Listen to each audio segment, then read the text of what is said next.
even if he don't work out, look at the resume. Look what my scouts bought me. Right. How can I not? So that's what I'm saying. But when you go Darko Milicic, he didn't have that resume. My name is John, and I'm a low-key legend. They say I'm getting too old, like Dan and Lethal Weapon.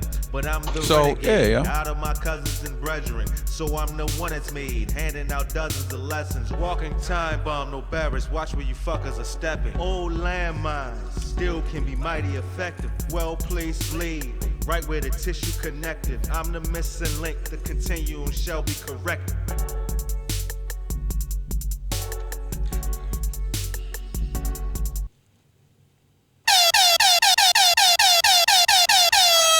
Yo, welcome to the next installment of the Low Key Legend podcast with your host, your boy Bruce, John, Roy. Hi, my name is John, and I'm a low key legend. And my man Will Comedian to the left of me today. What it do, baby? And later on, we're gonna have my man Ricky Rocket on the ones and twos over the phone. Shout out to Ricky Rocket, coming live via goddamn satellite. Yeah. And we was discussing Godfather of Harlem to get started. We got a little political intrigue going on and a little civil rights avengement going on on the newest episode of Godfather of Harlem. Do you know whether Rocket has watched the new episode or not yet? We'll find out when we talk to him, but I'm not sure. As a matter of fact, if anything, if I know him, he's between that and that Hawks-Knicks game. Okay. We're gonna give him a holler to see what's up real quick. But yeah, any thoughts on that new episode? I mean, we was partying a little bit before we started, but any thoughts on a new episode, Will? Bumpy just keeps proving that he is a mastermind. Uh-huh. He pulls a lot of strings from a lot of different people to further his cause. Uh-huh. You know, his favors always become favorable in his favor. You know what I'm saying? Right. So, you know, I'm locked up. I got jammed up. This and that. So I'm going to do this. And I got the congressman eating out the palm of my hand because I did this thing. So now he's at the feds telling them he ain't so bad. Right. And on the newest episode, what we had was we had Bumpy and Chen getting jammed up over the shipments. FBI came in, swooped them up. Bumpy went to the regular bank and they took Chen because he got the history of the 6 months psychiatric supervision. Right, six months psychiatric supervision. So that's how basically the episode went, and we also had a search for the Freedom Riders, and the Freedom Riders it was Mississippi, right? Down in Mississippi that were captured and murdered and lynched down in Mississippi, and also we had Malcolm letting his nuts hang, basically. Well, the second biggest thing, or I'm not even gonna say second biggest thing, 1 and 1A. So getting the Freedom Riders, bodies found. Right. That was major. But to find out the connect was the snitch. Right. And then to flush him out the way they did. The way Bumpy flushed the connect out. Yeah.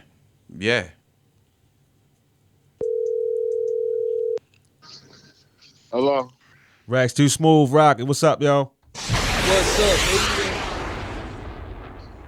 baby? Yeah. We just took off, yo. So we right now we talking about the Godfather Harlem right now. Did you caught up? Oh, you talking about my man Bumpy J, Mr. Finders Keepers. Mr. Finders Keepers. Mr. Finders Keepers. My man said I know how to get out of jail. Uh-huh. Yeah. Remove this body, and I give you 3 more. Mm-hmm. Straight. I give you the 3 that the whole country looking for. Right. Exactly. And now I ain't on papers no more. At all. Yeah. Been free to do whatever. Yeah, free to do whatever, business as usual. But I was just telling Mickens how Bumpy is the craftiest, slickest person on the whole situation, even down to how he got to connect the snitch on himself. Right. You know what I'm saying? That part was hard too. Yeah. Because he made the connect really feel like they thought it was the other dude. The whole time he like, well, shit, if I get rid of him, they gonna be all for me. Nah, fam. I'm already on you. I'm already in your bushes. You heard me?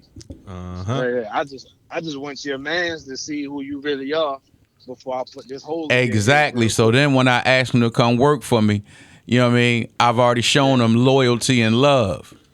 So it's already real business. So what does that mean? Does that now mean Bumpy has complete control over the connect? Do him and Chin still work together, or is now or now are they gonna have to come through Bumpy to get all the sayings?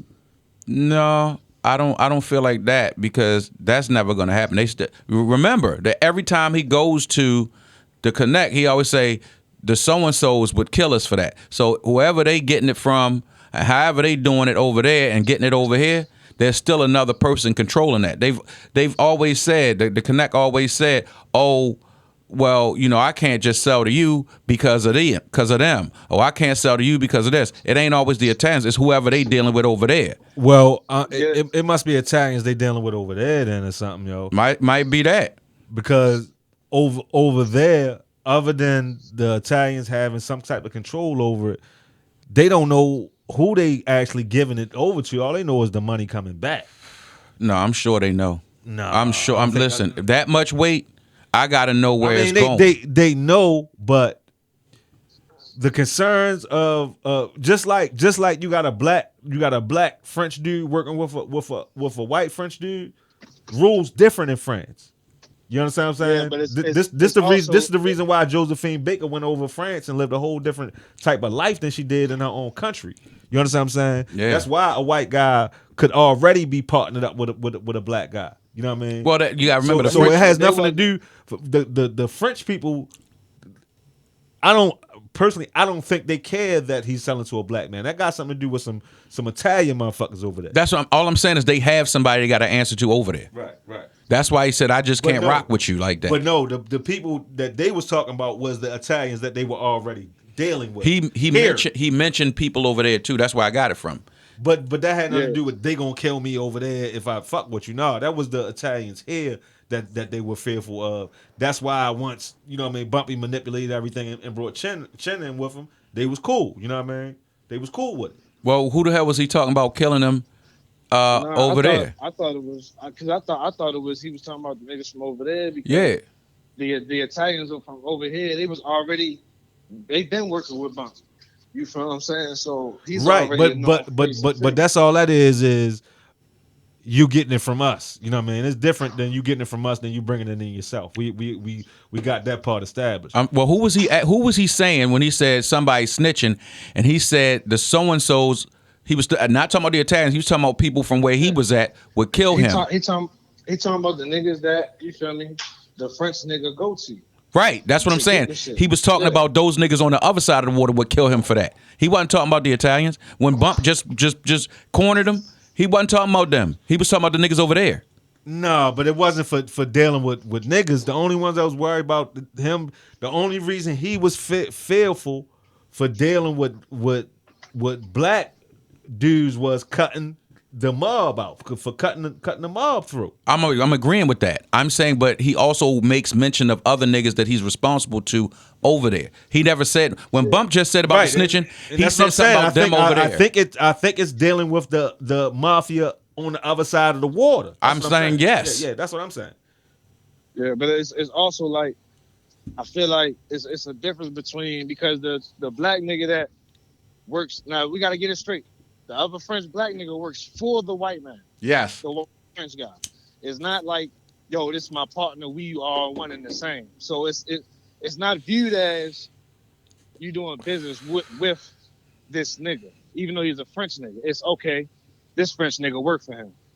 Yeah. It's a different, I can be cool with a nigga working for you because it's almost like he taking orders from he underneath you type shit. I'm cool with that. He the chemist. He the one that's cutting it up. He the chemist. right, right. But it's not like, But he not making the oh, deals. right. He not seeing the big end profit that these white men seeing. Nah, he's not. You feel what I'm saying? So yeah, I completely I'm with you on that one, Rocket, because like he said, we know when they first started looking for him, they said, well, we know where his chemist is at. Right. His chemist, not his partner. Yeah, you're right. right. So that's his role. I cuts it up, Yeah. and then the white man, he does all the.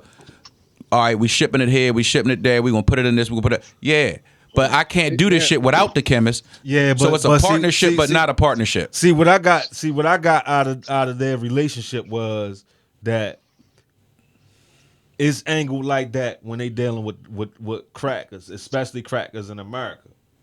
Cause it gotta be. Yeah, it's got to You know be what I'm that. saying? But on the real, I didn't see that from them. Well, I mean, the thing is, no. one can't exist.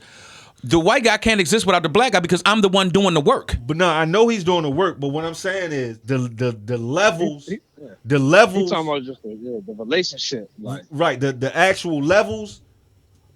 I believe the real levels were different than the way it's presented to the Italians. You know what I'm saying? It can't be presented to the Italians like, oh yeah, this my partner, this my guy. You know what I'm saying? Yeah. it's almost like but you see when the snitching shit happened and when Bumpy broke them down, you can see that it was more of a these guys are on this level. You know what I'm saying? Really, actually, in actuality, you know what I'm saying? As much as Chin and Bumpy are on the same level. Right. You know what I'm saying? well, So what you were saying, Rocket? It's kind of like, when your homeboy fall in love with the neighborhood hoe for real.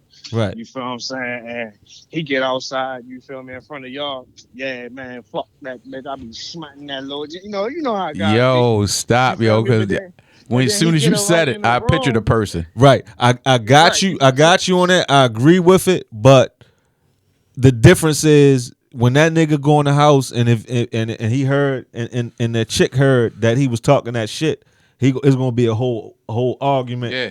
And the police might end up getting called. But Now that chick already know what time it is, you got something. right, but 9 times out of I ain't 10, worried but about what no, but in 9 times out of 10 in that situation, listen to what you just said. The nigga that talks that shit, but he really in love with the chick, is telling that chick something different than what he presenting on the street. In this situation, it's understood why they got to do that, especially in America, dealing with these Italians. Absolutely. Presentation. So I just think it's a little different. I understand the parallel, but the parallel's a little different. You know what I mean? I got you. Because I'm with you. Because the French dude, when they in front of the Italians and he's carrying it like he's his boss, the French dude not going. I mean, the black French dude not going to look at him strange. He gonna keep his head up and be like, yeah, this. Yeah. I'm the chemist. Right. I'm the chemist. Yeah. I'm just a chemist. Yeah, that's all I do. I'm on payroll. Yeah, that's it. You know what I mean? But really, we split this shit up, motherfucker. Yeah. You can't do this without me, mon ami. You know what I mean? right. How they say And that I'm the shit. best chemist. So even if you go somewhere else, you're not gonna get a cut like this. Right, exactly. Just like Levels off. Just like what's the show Breaking Bad? You know what I mean? He had to go half with. You know what I mean? You know what I mean? You understand? But other than that, Malcolm about to catch is coming soon. It's coming soon. Yeah, he gave a speech, and now the blood's in the water. He gave the speech. So I don't know if it's gonna be the season finale, but it's coming up to where as though get out of my pocket. Yeah. It's Get your hand out my pocket. Get your hand out my pocket. Coming. Get your hand out my pocket. It's sad, yo, because he playing a hell of a Malcolm, sure. Yeah. He's playing the fuck out of Malcolm. Better than Denzel. And I just saw Denzel's Malcolm X in passing the other day, and he nailed it down. Shorty is playing that Malcolm way better than Denzel. But once again, I just had this conversation. There's levels to it. When What you're levels? Okay, when I'm Malcolm X, Denzel Malcolm X, the whole movie is about everything I do. In this series, I have roles and parts. I'm in some, I'm not in some, so it's not as much screen time and camera time. I get that. So I get that. Can you carry a whole movie by yourself? He probably could because he's killing it. He can carry a whole movie by himself, but is the movie as big without Denzel Washington? No, it's not. But what I'm just that's saying, the only reason why it was so big because it was Denzel. It was Malcolm X as Denzel. It wasn't Denzel as Malcolm X. Either way, it was Malcolm X as Denzel. You got it. You have to take that caveat though. You have to say, all right, he's in a series. He's doing it every time he's on. Every time he's on camera, he kills it. He kills it. We're in can season you do it 2 for 2 hours straight? You can say that for the first 5 episodes of season 1, but we're now in season 2. He appears in every single episode, and he is Malcolm X. Yeah. We don't even know this nigga name. His name Malcolm X. Oh yeah. Facts. You understand what I'm saying? His name Malcolm. What's that actor name? Malcolm. Yeah. You understand? Nah, brother minister. I might even just call him Brother X. Right. I might break it down like that's Malik right there. You know what I'm saying? Yeah. That's Betty husband.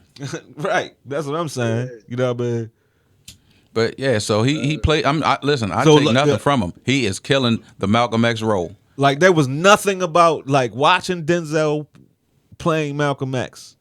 There's nothing about that says Malcolm X to me, yo. Okay. Like it's nothing about like once again I'll say it again. There's a basic Nation of Islam way of delivering a speech. You understand what I'm saying? And if you study any brother, any brother from the Nation of Islam, you can study Farrakhan. You understand what I'm saying? And do a Malcolm X impression. You understand what I'm saying?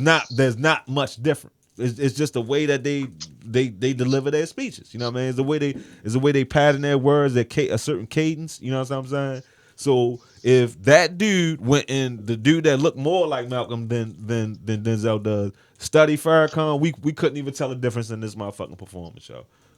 Because it's a basic NOI way of delivering of cadence of delivering the speech, and that's all that I saw from Denzel. That's where you at with it. I'm gonna tell you, it's still one of his best roles to me. You basically saying Denzel just pretty much just picked up the little generic box of Islam. You know, I mean not Islam. Excuse me. Nation of Islam. Nation of Islam. You know, just the cadence and the flows of the speech. Just picked up the little basic tutorial for it and just busted out. Well, yeah, you can say that, but it part of it is off of Malcolm's tree. You know what I'm saying? So for me to say that, it still come out the Malcolm tree. You know what I'm saying? Like when niggas do a reverse in the NBA right now, you know what I mean? The way niggas do the reverse layup, that come out the Jordan tree. You know what I mean? Which came out the Dr. J tree. You know what I'm saying? So yeah. Yeah, it's just a basic way that they deliver it. The good speakers in the Nation of Islam deliver their speeches, basic cadence of how they do that thing, and that's all I saw from Denzel. Like I got a homeboy Jamal I went to college with, talk just like that. That's just how he talk, yo.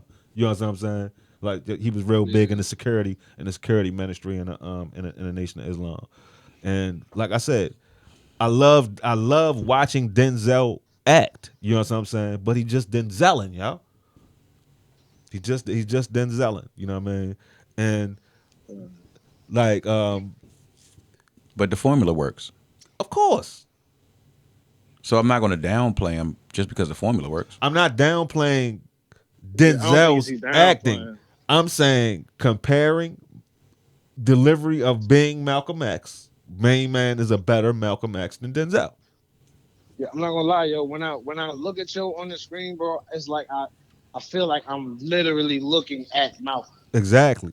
And then when they and if we didn't know Forrest Whitaker, let's say like Forrest Whitaker was as unknown as Main Man, and the way they showed the Bumpy Johnson picture, how he fade into the joint, Forrest would be Bumpy Johnson, even though he's become Bumpy Johnson.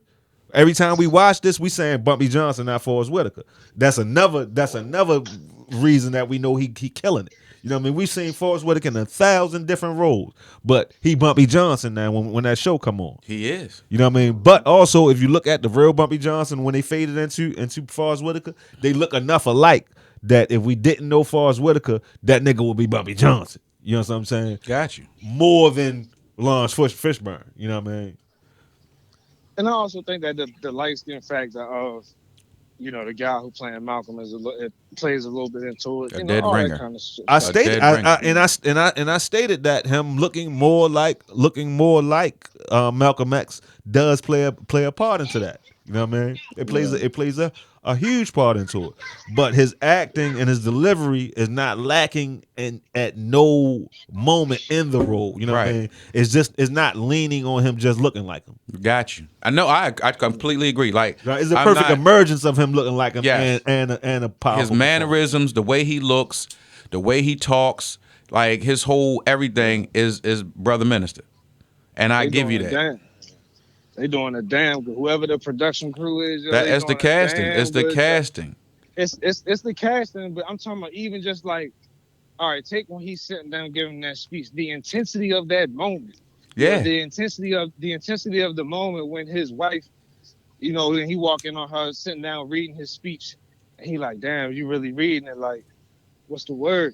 She like, yo, that shit magnificent. Right, but it's gonna get you he like, yo, bodied. Yeah, he like, yo, that shit, you know, I can't fuck with it because, you know, something might happen to y'all. She like, man, do that shit. Right. That moment was intense. Yeah, it was. I watched plenty of shows, yo. I'm not real emotionally tied when it comes to like watching movies and series and stuff. Right. Not gonna hold you, yo. These Malcolm clips you'll be having be pulled in and be intense with the moment. That's why I said for me, yo, that's how I know he really working that shit. Yeah, he's drilling. Listen, definitely drilling that. He tip top to me, yo. He's a monster. You know what I'm saying? Him and Forrest. But then again, that's that whole conversation we was having about how, you know, when he was like do the verses, yo, it'd be Denzel versus Lawrence Fishburne or Denzel versus Samuel.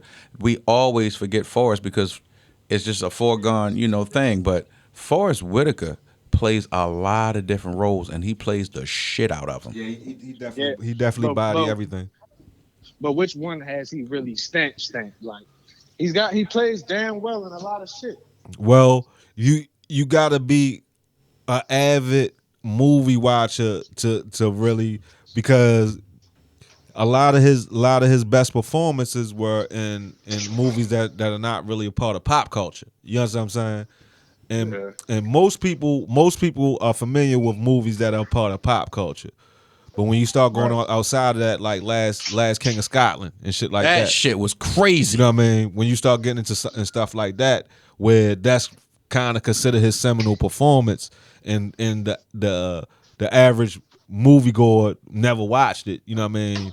That's when you start getting into, you know what I mean, that conversation. But So with that being said, people say that like Last King of Scotland was like his seminal performance that showed like he the shit as an actor, like he the shit. You know what I'm saying? When he became Idi Amin. That shit was nutty. He was like, yo, he had me, yo. He was the last King of Scotland. Now he's the Godfather of Harlem. He do it. And then they said the accent, like I was watching a YouTube video one time that breaks down like movie and television accents. Sidebar, they did one for The Wire too, but they was talking about how he nailed that particular African accent down, like he nailed it down. He did. You know what I mean? But the funny part was they said that they don't see how he messed the one up in Black Panther so bad. Like they don't know where that shit came from. I didn't think he did bad in Black Panther. Well, the linguistics, like, I mean, to us, you know what I mean, just listening to it, you know what I mean, a funny African accent is a funny African accent. No, but I'm just saying my stepfather African, so I'm used to hearing it. But the linguistics expert, you know what I mean, was saying that particular one, like he made that, like that Forrest just made that one up himself, like he just came up with it himself, you know what I mean. But as far as if I was to say who the greatest black actor is of all time, like who would y'all say? Top three. Male. We say black male actors. Denzel. So you Denzel a GOAT? He like Is Denzel the GOAT?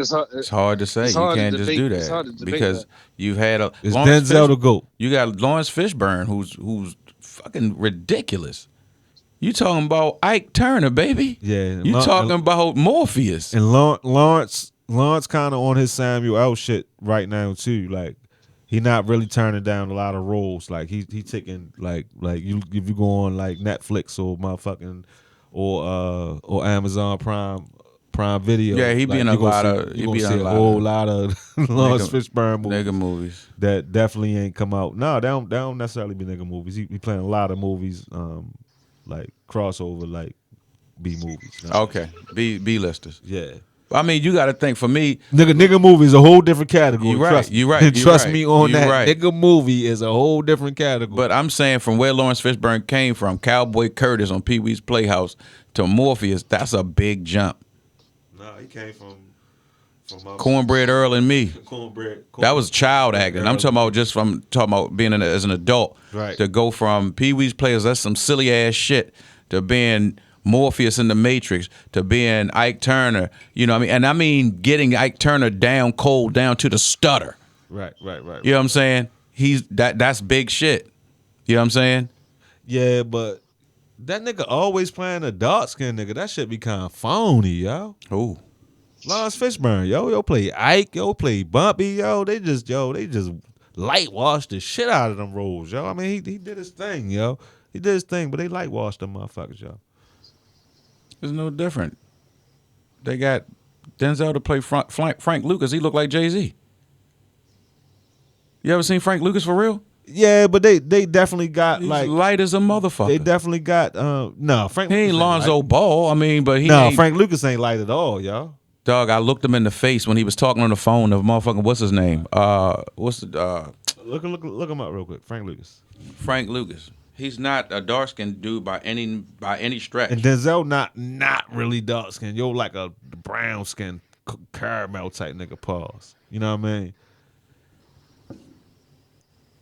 Yeah, I don't think Denzel is dark as niggas really think he is, yo. That motherfucker is light brown. This complexion right here. He's more Lawrence Fishburne than goddamn Denzel. Nah.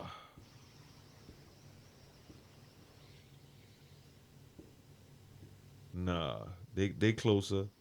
They definitely closer in complexion than Bumpy Johnson and I get that, but what I'm saying is he is definitely not a dark brown person. They like a half a shade off, yo. Them niggas like a half a shade off. Denzel's son way darker than him because he is. Because Denzel's wife is darker than Denzel. I'm just saying he's a darker complexion where they could have found. I didn't see. Nah, you trying too hard to. All right, when you go from two. Look at that picture. That man is brown, completely brown skin. That other guy is a lighter complexion. Okay. Frank Lucas not light skinned, yo. I would never see Frank Lucas say he light skinned. I just said he ain't. You see Lawrence Fishburne. You say he light skinned. Like I said, yo. I'm just saying that they definitely light washed them roles. I mean, it's all good. They just like they light washed Muddy Waters, yo. You know what I mean? The real Muddy Waters was black. You know what I mean? They had my man Peoples Hernandez playing Muddy Waters, even though they did try to darken his face up with the makeup a little tiny bit. But you know what I mean? White people, you know what I mean? They starting to cast now. They cast a lot different now than they did even 10 years ago because they didn't care about complexion back in the day. You know what I mean? If it's a black person, they black. We don't care what complexion. Matter of fact, we rather make them light. Now you have more black people involved in the whole process. So they telling the casting people like, you know, that complexion shit means something in the black community. You know what I mean? Yeah, because you got to think we was going from getting pimps, criminals, and other shit. So any nigga could play that too. All right, we're going to star this person. We're going to this and that. Yeah, when they started taking us more seriously and giving us more serious roles, then yeah, you got to start connecting the dots. Yeah, just like Chadwick Goldman playing Thurgood Marshall. I didn't agree with that casting. That shit was silly to me. Like at no time while I'm watching that movie am I absorbing Thurgood Marshallness. I'm just not absorbing Thurgood Marshallness, yo. It's not happening, yo.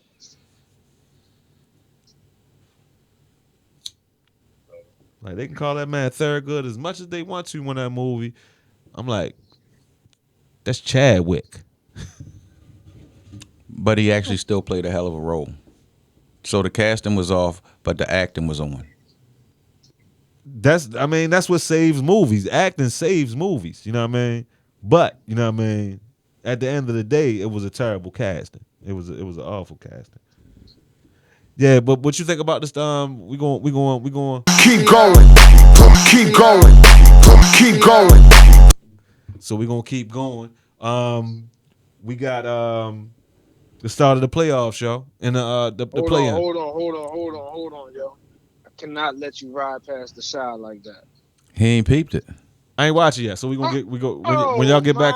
God. When y'all get back from Cali, we'll get into it. You know what I mean? I'm a matter of fact, I'm gonna watch as soon as Will bounce. But you know, I don't know if you know how I feel about the show, but this shit, like the whole last season, that shit was whack, yo. The whole last season, that shit was whack. And I watched it. I watched it wanting the shit to be good, but Will did tell me that it started with a bang. So we're gonna leave it at that, and I'm gonna watch it. I'm gonna definitely watch it, and I was gonna watch it anyway. Like that's the thing about me, yo. That's how motherfuckers got to know that I'm not my hater bone, yo. Like it take a lot for my hater bone to activate, yo. You understand what I'm saying? So I need you to admit whatever Jadakiss did to you, yo, to put that hate bone up in you, yo. Did y'all get my text the other day? Yeah, I seen it. You was in an Uber and the nigga was knocking Jadakiss and you couldn't get him to cut it off. No, that was I was on the way back. The nigga was in the Uber like, hey, yo, can you What shut the radio makes down? y'all think I hate on Jadakiss? Because you compare him to people that aren't as good as him. Moneybag is giving Jada the works. Moneybag is giving Jadakiss the work on the track. I'm sorry, yo. Okay. You put Moneybag give him that work. But I'm saying I don't hate on Jadakiss. He's just not top 5 dead or alive. Yo, he never been at no point in his career, yo. Has Jadakiss been top 5 dead or alive, yo? I'm sorry, yo. Okay, that still don't make him comparable to the baby. I don't give a damn if he is top 5 dead or alive. The baby will surpass. Matter of fact, To this day. To this day. Hold up. My bad, y'all. My bad, y'all. I gotta control that shit. But motherfucking where that shit at? Hi. Wrong My name one, is yo. John, and Yo. Bruce Thomas. I just want to know. The baby going to surpass him how? The baby in a foot race will surpass Jadakiss on all-time list as a hip-hop rapper artist, yo. Okay. Cut the cat. The baby Never in his life. The baby surpasses Jadakiss, yo. Okay. Let me see.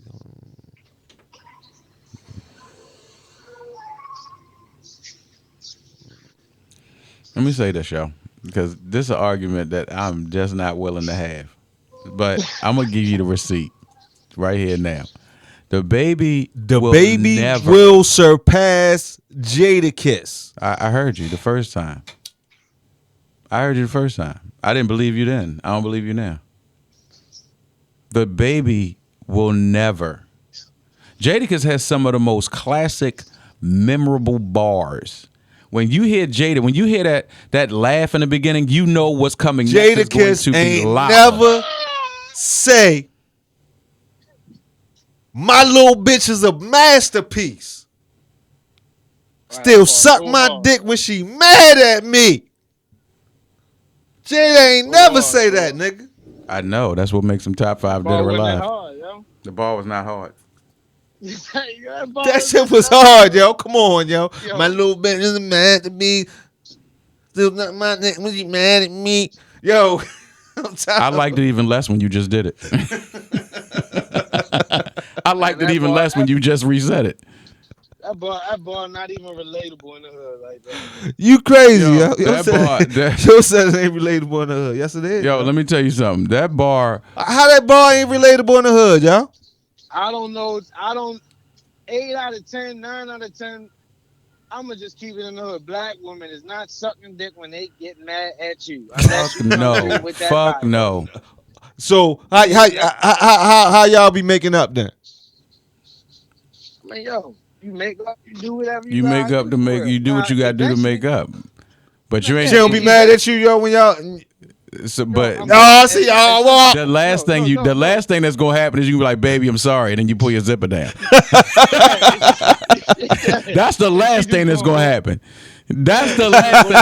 If she mad at you, your dick could be on fire. She won't spit on the bitch. Yeah. Fuck you talk. I don't know who you deal with. Never. Never. Second of all, that bar you just spit, that could have been the Baby or 21 Savage. Hold up. That could have been the Baby or 21 Savage. It was on the same level. 21. Hold on, fellas. Give me 2 seconds. I'm gonna call right back in. I bet. 21, yo. What about him? Did you ain't hear that joint with J. Cole? Yes. Oh, all right. I just thought that you might not have heard that 21. I told you last week that the J. Cole was fire, top to bottom. You said you ain't listened to the whole thing yet. Murdered J. Cole on that track. Wow. Murdered him on his own track. I've come to the conclusion that you and I look at rap and hip hop very differently. Like you look at it like Bumpy Johnson with the Forrest Whitaker eye. There's no fucking way. Let me tell you something. 21 Savage, there's nobody in the rap game other than like Little Uzi Vert or some bum ass nigga like that 21 Savage would actually out rap. You a hater, yo. I'm a hater? You is a big old hater, yo. So you telling me 21 Savage murdered a nigga in your top 10? Yeah, niggas can get murdered on their own track, yo, sometimes. No, I'm saying, I wanted to go on record. You're saying that 21 Savage murdered a man in your top 10 and 21 Savage is not top 30. 21 Savage is top 30, yo. Jesus. Yo, you lost your mind, yo, if you don't think 21 top 30, yo. He might be 21. You put Uzi in your top 21 times. That's why No. No. I said Uzi was approaching the top 30, yo. That's what I said, yo. With a gun? He's approaching the top 30, yo. But 21 Savage might be 21. So you telling me there's 21, there's 20 rappers and then there's 21 Savage. And then the rest. There are at least 20 rappers that have not made an album as good as 21 Savage yet. Yes. Yes. Okay. I'm tempted, but I'm not. I'm tempted, but I'm not. Because if you name me 20 people and then the next person you name is a fucking all-star classic, all-time great, I might eat this goddamn, just the foam on the microphone because I don't want to destroy your shit. I might, matter of fact, I might set that bitch on fire and smoke this instead of to black him out. Because there's no fucking way. I can name 21. I can name you 22 classic niggas that I'd rather listen to than 21. And I got them in my playlist. See, you saying 22 classic niggas that you'd rather listen to. Ain't that what you saying? That do not make them niggas better than 21 because you rather listen to them. Okay, it don't make 21 better than them because you'd rather listen to 21. It's an opinion. He's made better albums than a lot of niggas. So how you list facts and mine's is opinion? I'm not saying it's facts. We still on the Baby. No, he's talking about 21 Savage. Because he said this. He said 21 Savage is a top 30 rapper. He's number 21 out of 30. He's 21. Right, like right now. Like right now. Or all time. All time. 21. All time. There's 20. You gotta cut the cat, man. All time. 21. And then he said Uzi Vert top 30. No, I said Uzi Vert is approaching the top 30. He's approaching the top 30, yo. So 21 Savage is ahead of Uzi right now. Yeah, most definitely 21. Oh, and he said, and while you was doing what you had to do, he said 21 bodied J. Cole on that new J. Cole. Bodied him on that joint, yo. Yo, niggas, I'm starting to think that you must be on that motherfucker LSD or something. Nah, son. That nigga on that same shit chin on. Yeah. Yo, I want to be the nurse right now. I want to be the body doctor cold right on now. his own track. And be like, did they make you take LSD Now- to do this podcast? Now, a lot was different. Now, if you're gonna say J. Cole body him on a lot, I'll agree with it because 21 was making a song, so it was different. But when when Cole told him come drop this verse on my joint, yo, 21 bodied him on his own track, yo. But it's all good because you really want a cat to come and body you on your own track sometimes, yo. Because sometimes what happens is you got exactly what you was trying to get across on the song, and then the nigga just come in with that verse like on your shit. So that you know what I mean, that's kind of understandable that you get bodied on your own track sometimes. But that's what happened this time. 21. But I don't know what this man be listening to, yo. But let's get back to the that started the playoff show. We should. And the fact that an MVP candidate couldn't make the playoffs. Let's talk about it. Can we talk about that a little bit? Just a little bit. Let's talk about Just it. a little bit. Let's talk about it. Yeah, yo, I tried to tell I seen them. They was talking on First Take for real, and your man Max Kellerman was saying that the game versus the Lakers kind of proved that Steph Curry is just not on the LeBron level, the KD level for real. Like he's not saying he's not Steph Curry for real, but he's not in the upper echelon of the upper echelon. All right. Okay. All right. This what I'm gonna say because I was watching that game, and no, it don't, yo. It don't prove that. I was watching that game, and the issue is in big moments, somebody who does what Steph does is a little too easy to disrupt that shit. You could just put 3-4 niggas on that nigga, yo. Out at the hash mark. Pick him up half court, 2-3-4 niggas. Right, but then when he makes the right play and his teammate lets him down, is that his fault too? Hold on, fellas. No, I'm not saying that that's his fault. What I'm saying is I got three. But I'm just saying that the result is that Steph Curry did not take his team to the playoffs. That was the net result.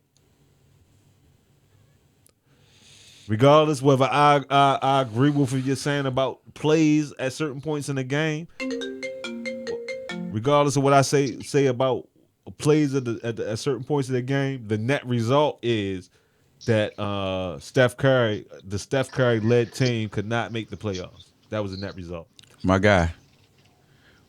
My man has a damn near wide open layup and he blows it. Don't go get the foul. Don't go get the bucket. And I gave you the play with nobody around. They had 2 games. I get that. Thank you, y'all. That's what I told you. I get that, but turnovers. Yeah. They had 2 games. One And against he's the a Lakers part of and one against the Memphis Grizzlies. Yo, so I got 39 Yo. and I got 46. So what the fuck more do you want? 39 and 46. No, you got 46 on Sunday when we was playing for the 8 seed. Okay, so I made the 8 seed with 46 points. Then I turn around and give you another 36 points. Then I give you another 39 points. God damn. Elbow. Okay, so you gonna blame me? Steph need help. You gonna blame me? Steph need help. Okay, who don't? Michael Jordan had 63 against the Celtics and got swept. Yeah, listen. 45 and 63 in consecutive games and went the fuck home. Still the greatest player ever. Yeah, yo, I'm not. So don't say who need help and who don't. Bro, he could have beat the Memphis Grizzlies, bro. The Grizzlies, yo. Okay, who helped him? Ja Morant. No, who helped Steph? Ja I'm Morant. saying why the Hall of Fame ain't helping out. I'm asking the same question. I'm saying though, the boy Jordan Poole tried to get it done here. Jordan Poole helped out. You know what I'm saying? Jordan Poole helped out. Yes, he did. They lost in overtime, right? Yeah. Yeah. All right. By how much? By Shoot, good 4? margin. They got worked in overtime. Oh, okay. You know what I'm saying, shorty? I can't hear it, Will. Listen, Steph is in trouble anytime he got a matchup that can go at his neck, yo. a matchup or matchups. Because I got 2-3 motherfuckers on me at all time. Because that's how dangerous I am. Because I know 2 people ain't going to get it done. So let's send 3. When LeBron stepped out here to what D Wiggins me do up. in that game? Huh? What Wiggins do in that game? 18? He just had his average done. And he got checked at 25. I want niggas to really know and understand, bro. Dylan Brooks took Steph a lot of the game 1-on-1. And I still had 30-something. In the L, yo. Okay. He was inefficient too. So yeah, you had 30-something, but you wasn't as efficient Steph Curry that we know. You was inefficient. Oh my God! So I got Dylan Brooks and then sometimes all I'm Dylan saying Brooks. is net result of LeBron and KD leaving teams is they don't be making the playoffs no more. Talk about it. You lose LeBron or KD, yo, you ain't gonna make the playoffs. Slim, we're gonna be in the playoffs next year. I ain't worried about that. Cleveland might be in the playoffs next year too. Nigga said y'all was gonna make the playoffs this year, last year. Okay, what you want me to do? I'm out here with I got one gun. I ain't even got a full clip. I got one gun and I got goddamn Golden State back in the lottery again. Yo, come on, yo, you gotta chill out. Yo, Will, like I told you the other day, yo. Y'all got ping pong balls over there, yo. How we got ping pong balls? We got to win a record. Y'all got ping pong balls, yo. Y'all missed the playoffs, so you in the lottery.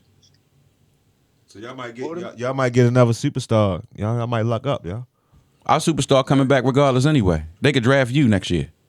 Nah, Clay is not enough, yo. Okay. Clay off an injury, another injury, not enough. You remember that his defense is his thing. Yeah. Defense get harder. The more knee injuries you get, the harder defense. Right, but I scored 37 points on 9 dribbles. Yeah, that's cool. I'm a hibachi out here. You still got to guard the nigga. The part of the shit that made you that made you Klay Thompson was the fact that you did it on both ends. The fact that you could take the pressure off Steph Curry and I can stick you on the best perimeter threat tonight. Listen, I hear all that y'all talking about, but how many people you know got 3 and 4 people following them around the court at the same time? Because if that don't make me the most dangerous motherfucker, okay. He went to the finals. Right, with Dikembe Mutombo, a Hall of Famer. Keep going. Keep going. Keep going. All right, so we're going to keep it moving. Yo, the motherfucking Celtics Nets. Niggas watch that game? Yeah. Yep. Sure did. Celtics was holding on for a minute. Then that firepower just started firepowering. Yep. But that's what we knew was going to happen. Man, it's just a matter of time. Sure Yeah, it's just a matter of time. KD was cold as a motherfucking slab of ice in the first half. Next thing you know, he everywhere. James Harden didn't even have 20 that night. Him and Kyrie, I want to say shot bad, and they still won. But that's against a depleted Boston team, though. I think Boston, they gonna have to unleash that boy. What's his name? Who? Nesbitt, the rookie. Nesbitt. Naismith. I think they gonna have to unleash him and just give him Jalen touches, yo. Talking about why Jalen out? Yeah, because they don't have no what's the name? They don't have nobody else but Tatum that's buckets like that, yo. Like they Cardiac Kemba still in the house. Yo, Kemba, yo, he done, yo. Nah, Kemba put up numbers the other day. I'm just saying to be in a matchup with Kyrie Irving for real, both small guards, both pat the pill guards. You feel what I'm saying? You got to at least be able to match him. You feel what I'm saying? Or get close to matching him. Yeah. You feel what I'm saying? So I just Kemba can fill the void. It's just about is he going to fill it consistently over a 7-game series for him? No. He gonna have a game or two where he gonna get 25, 30. And he gonna have the other 5 games where he don't. Yeah, I just don't think that's where Boston. I don't think that's where Boston need their buckets from. I mean, Well, that's what they had. They need them. They need them from now, because that's all they got. You got to remember that's what they had before the trade. Terry Rose, it was their big three: Rozier, Jaylen Brown, and Jason Tatum. You traded 1 for 1. You got Rozier. Well, you traded away Rozier and you traded away Gordon Hayward and turned around and picked up Kemba. So now Kemba's your Terry. So you got Kemba, Jaylen, and Jason.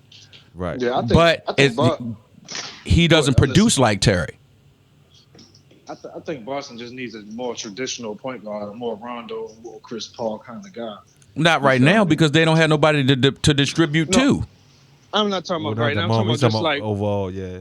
Yeah, like for their overall like health of their team. You feel Yeah. me? Because they're like a poor man's Clippers at this point. Yeah, I agree with you. But it just seems like Tatum turned to a ball pounder, yo. But that's because that's what Brad Stevens is asking him to do. Yeah. Kemba Walker's not facilitating no offense out here. Yeah. He's like he's a poor man's Kyrie. Yeah. You feel what I'm saying? No disrespect to Kemba. You feel what I'm saying? But that's just how his game is style for real. So at a certain point, especially where the league is post LeBron, you 6'8", 6'9", 6'10", can handle a little bit, pass a little bit. Okay, yeah, go ahead and run the offense there.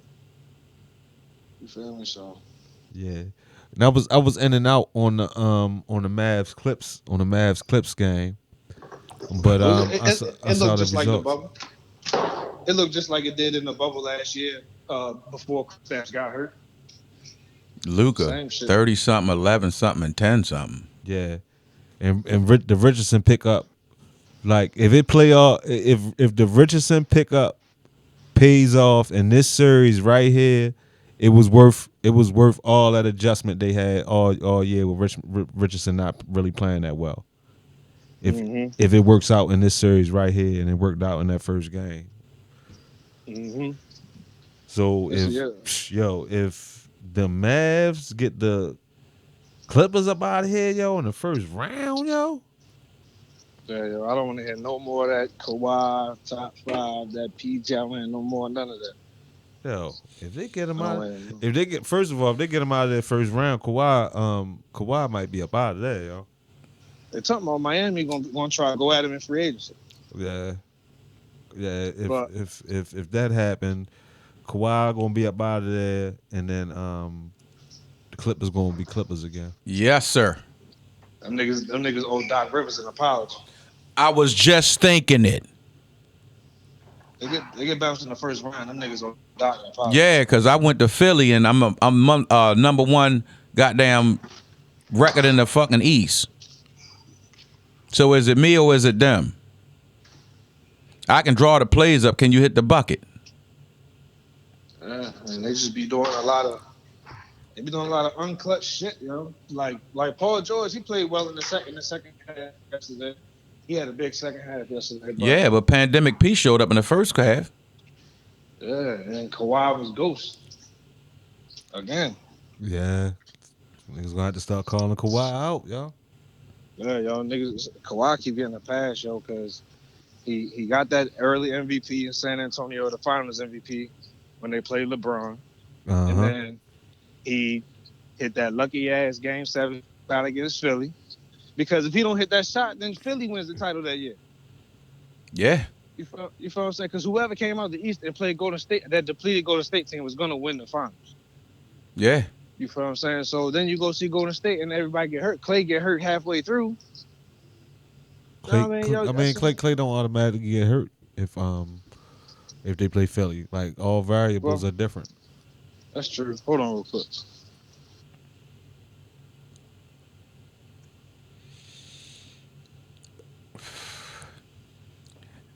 Listen, I can't say nothing about Kawhi because it don't look like he got the team on his back. All that load management and all that other shit he be doing, this and that. Now it's time to rubber to meet the road. Pandemic P can't cover for him because I'm still got to do my job. It's a lot to deal with. Kawhi should have went to the Lakers, yo. For what? Right. The universe will be correct. Everything will be if he went to the Lakers, yo. I'm bad, fellas. Kawhi should have just went to the Lakers, yo. And just sunk right into the third man wheel and Nah, never had. LeBron would have been trying to average a triple double if Kawhi played there, yo. He would have been. I don't disagree, but I still think that on the face of whose franchise is it, who would still bear the responsibility and the flack. You feel me? I still think LeBron. It would still be LeBron, AD. See, that's that. I Kawhi. kind of disagree, yo. If you got Kawhi there coming off of that championship in Toronto, the way he won that championship, I think it's more of a like it's Kawhi might be second, yo. AD the one that might get relieved a little bit of a lot of pressure, yo. I mean, you might be right about that. I think AD gets relieved of a lot of pressure. Then they even more dangerous, yo, with AD as like that third option, yo. He can play like he played, just the up and down shit. Just you know what I mean? Yo, it'd have been a whole different story, yo. I don't disagree with that. You feel what I'm saying? I just know it wasn't going to be LeBron sliding to that third slot if he came. That's what I do know. Because, like I said, no, most definitely not LeBron, but LeBron like he firmly has the point guard at that point too, yo. Like he's so he just automatically going to dictate. So LeBron goal is going to be finishing off like he doing now, but it'll be more relaxed. You know what I mean? Because they'll just be winning more easier. They'll be winning easier. He'll go ahead finish off that all-time leading score. Just go ahead finish that off, and then he'll ease back to about 20 a game, yo. Kawhi averaged about 25, and AD averaged about 25, yo. Yeah, I mean, listen, that's definitely how it could, play out and all that. Yeah, so I don't disagree. And I only saw the score of the Blazers v Nuggets joint, but I saw that the Blazers look like they handled them niggas a little easy. Oh, you should have seen Carmelo, HOF, Heat of Fame. Should have seen him. Yeah, boy started out the first quarter with 12 points. You know what he had at the end of the game. What did he end up with? 18. That's how I beat him. Hey, yo, that man started out hot as fish grease. That means he had 18. He was controlling that shit in the first quarter. While everybody else was getting their shit afloat. That means he had 18. Yeah.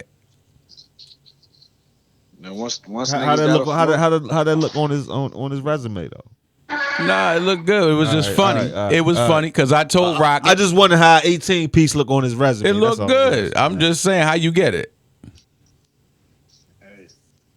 You go look. Y'all be talking shit about Steph. Steph averaged 25 in the finals every year. How do you get it? So you gonna compare Steph Curry to? No, I'm comparing. How did you get it? Did you show up in the first quarter and go on lunch for the rest of the day, or did you motherfucker have 12? That's called holding the squad down. And your finisher's finishing. Yo, he got a job and he's getting it done. They put him in there to get the buckets when he get the buckets. He's not asked I just want to know if Denver's in danger. Yes, they are. Yes. And grave danger. Okay.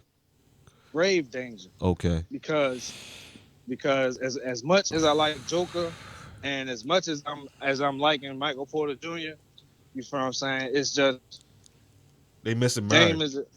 Yeah. You don't have nobody to offset Dame from that outside. Yeah. When he get to cooking, he get to getting hot. You don't have nobody. That's Murray's job. You know what I mean, right there. Yeah, and you have nobody to go at him, make him work, and you have nobody on the defensive end that's really fucking with him. Yeah, well, nobody on the defensive end can fuck with Dame anyway. Like he not getting stopped. Yeah, he's not. He had that level. He had that level of expertise, whereas though there's nothing you really gonna do as far as like one guy that's going stop him like that. You got a scheme to stop him. You know what I mean? I kind of beg to differ. I kind of go at that point. Most niggas can't, but I think you can find a nigga too, aka like Drew Holiday, somebody like that. You feel what I'm saying? But I ain't seen him do it yet. No, Drew. No, not him in particular. I ain't seen nobody just put the clamps on Dame Dollar just yet. Drew did it. Yeah. Drew always did it with what's his name? Rondo that time. Oh, when they put pulling out. Because Rondo was up in CJ. Yeah, so And that's what I'm saying. You got to have a situation like that. Just as much as it was Drew, it was Rondo in the action too. You know what I'm saying? right, So I see that. And Lakers Suns, them boys took that L today. Yeah. yeah, Even though they tried to pencil whip him. They definitely took that. I was telling my people today for real, yo, that Lakers might have got blown off the floor today. Yo, had Chris Paul not caught that contusion because he was never the same for the rest of the day after that. Right. Or the fact that it was 17 free throws LA, 0 free throws Phoenix in the whole first half. I mean, let's talk about the big man matchup from the day though. Ayton was dominating today. Yeah. Well, it's just a possibility that, you know what I mean, a cat can start getting to their projection what they supposed to be as a number one pick.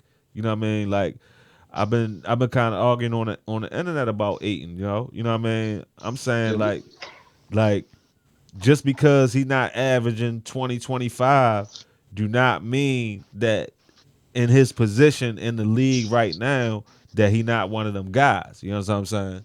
It just don't mean that. It just mean that his team they balance, they got that balanced nutrition. You know what I'm saying? Well, let me ask this question, because this is how I feel. When you come into the league as a big man, as a starting big man, these days, I think it's harder for the big men because there's a dance you got to do. You know what I'm saying? As far as defense and stepping, like it's not like, are you a point guard? You got free reign to do whatever. I'm a big man that plays down the bottom as a big man, so I got to be able to move my feet different. I got to be able to react different. And I feel I just think it's my bad for interrupting. I just think it's just more dealing with today's game. That's what I'm saying. If DeAndre Ayton came, you know what I mean, in 2000 or 2002 or something like that, they're gonna be working him into trying to be dominant, throwing him the ball down low. That's my point. Niggas the ball. But if you're a traditional big man and you're playing in today's game, which is, you know, you got a big motherfucker like Jokic that's bringing the ball up, and that's your assignment. If you're not used to playing out there like that, your footwork.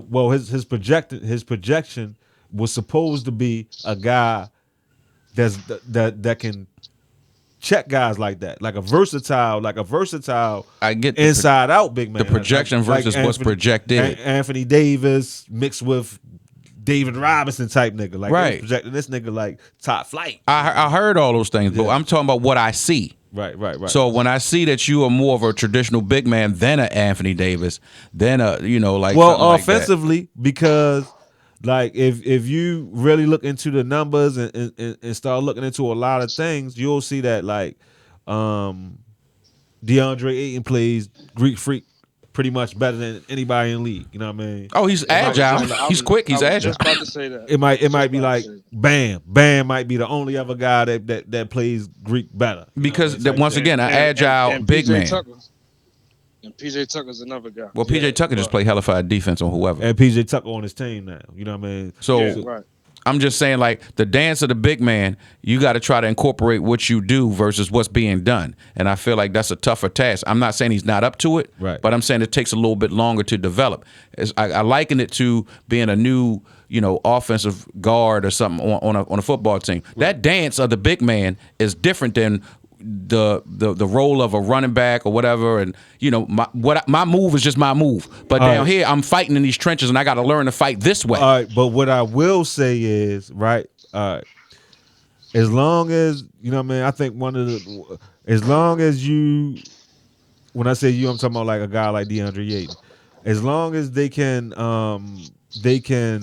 get the defensive part down, you know what I mean. Most guys are good finishers, you know what I mean? So once they get the defensive part down and the finisher, and he's a pretty good free throw shooter. And if you can get those three things down as a big man in modern NBA, defense, finishing, free throw shooting. Well, the defense is what I was talking about. Yeah, but I'm saying it's a different movement. If you can get those three things down, you know what I mean? All those other skills, you know what I mean? you can work on those. Yeah. You know what I mean? Yeah. So you can be effective earlier as a big man that's coming along than a perimeter player. Like you'll get more floor time. You know what I mean? Right. As a unfinished product as a big man in today's NBA. But like, for instance, sticking like a Nurkic versus sticking a Giannis, right? Right. Nurkic is going to be down there with you, and that fight is similar. Right. But then, okay, you're used to that. You're good with that. That's in your wheelhouse. But then tonight we got Giannis. He's the biggest man on the team, and that's who you got. So sticking him, your footwork is different because he's not going to be down there with your back to the basket and all that dumb shit. Most definitely, I agree with you as far as the information. But what I say is, DeAndre Ayton in particular, you know what I mean? That's what we talking about. I've watched certain things on him, you know what I mean? And that's what he do. You know what I'm saying? Like, he know that Giannis coming the next night. And he know that, you know what I mean, what I got to do against such and such. Because he been watching tape, you know what I'm saying? Like, that's literally his job. What he get paid for is to know that, you know what I mean, that I got to, you know what I mean, I got to play somebody that's going to drive the ball more tonight than last night. You know what I mean? I got somebody that's going to take it to the block. You know but I'm just saying, from what I see in his play and daily. Once again, there's not many. Nurkic being one of them, and Valanciunas being another one, and Embiid is more. He Embiid inside out. But it's only about 3 or 4 centers in the league, maybe 4 centers in the league that you really got to worry about getting the ball on the block and punishing you. That's what I'm saying. That's the easier matchup for him. So no. What I'm telling you is there's 27 other teams where that's all they doing is pick and rolling and shooting jumps. Right. And that's what he do. He checks them. The difference is when he got to play the motherfuckers that's pounding them all night. Okay. That's the damn difference in the modern NBA. You know what I mean? It's damn. They got a motherfucker, they throwing the ball 20 times a night, and I got to bounce chest and forearm and gut all up against all night. You know what I mean? So I think that's the difference between now and the like, for instance, when you NBA first in the league, they're going to check you. You know what I'm saying? Like, as far as, all right, this the new nigga, he's supposed to be that down there doing this, doing that. We're going to send them at him. See, because if you can't dance, you in foul trouble. I don't think so. The new league is that nigga up top. We putting that young nigga on skates 25,000 times tonight. Yes. That's the new league. The old league was what you saying. No, I'm saying they dump it down to. No, the nigga, I'm not saying dump it down to him. I'm saying I'm going to test your feet. Now, I'm not saying just down there. I'm saying you the new guy. The pick and roll all day. Right. I'm going to test your feet and see if you can do that. That's the test. Now, if you can't that's do the that, test. We running that all night. You going to have 6 fouls in 2 quarters. Yeah. That's what I'm saying. Yeah. So once they realize that part, you got some feet, then they'll respect you. But if you can't do it right out, no, not just dumping it down. I'm talking about period. Can you dance, period? All right? I seen the scouting report. I seen what they say you can do. Yeah, I agree with that. Now come out here and prove it. I agree with that. Yeah, come out here with Giannis. Come out here with Jokic. But with that being said, it don't matter. It don't look like it don't matter what the Lakers throwing at Shorty. He doing good. He had 18 and 13. Right, I think. So was this the quote unquote LeBron failout game though? Yo, I get tired of hearing that shit. Yo. Yeah, ain't no failout game. Was this the failout game? Was this the failout game? We gonna put some change on game 2. No, it wasn't no motherfucking failout game. No, so is some change gonna fly around this room on game 2? That's all I'm asking. Was it the failout game? Of course, you're gonna make changes and adjustments. No. What I'm asking about is you gonna put some money on it. Anybody putting any change on that game 2? No, y'all ain't feeling confident about how dominant. I'm just not betting on that game. That ain't my team. I ain't got confidence in them. I mean, don't get it wrong. I think Phoenix is a hell of a matchup for them. You think Phoenix gonna win the series? I think Phoenix. Put it like this: if it goes 6, it's Phoenix. If it goes 7, it's LA. I don't know how that. Because they got a lot of shooters. They got Ayton, who, like you said, can do a lot. They're gonna win the series, yo. I just told you. I was weird. I said you don't know who gonna win the series. I said if it goes 6, Phoenix. If it goes 7, Lakers. Just say you don't know who gonna win the series, yo. This what I'm gonna say. If if that Chris Paul shit was just, you feel me, like a thing. Hold on. Yes, man, I do. How you doing? Good. That's just what it is. Like I don't think they can outlast LA, but I think if they get them out of there, they you know what I'm saying. That's just what it's going to be.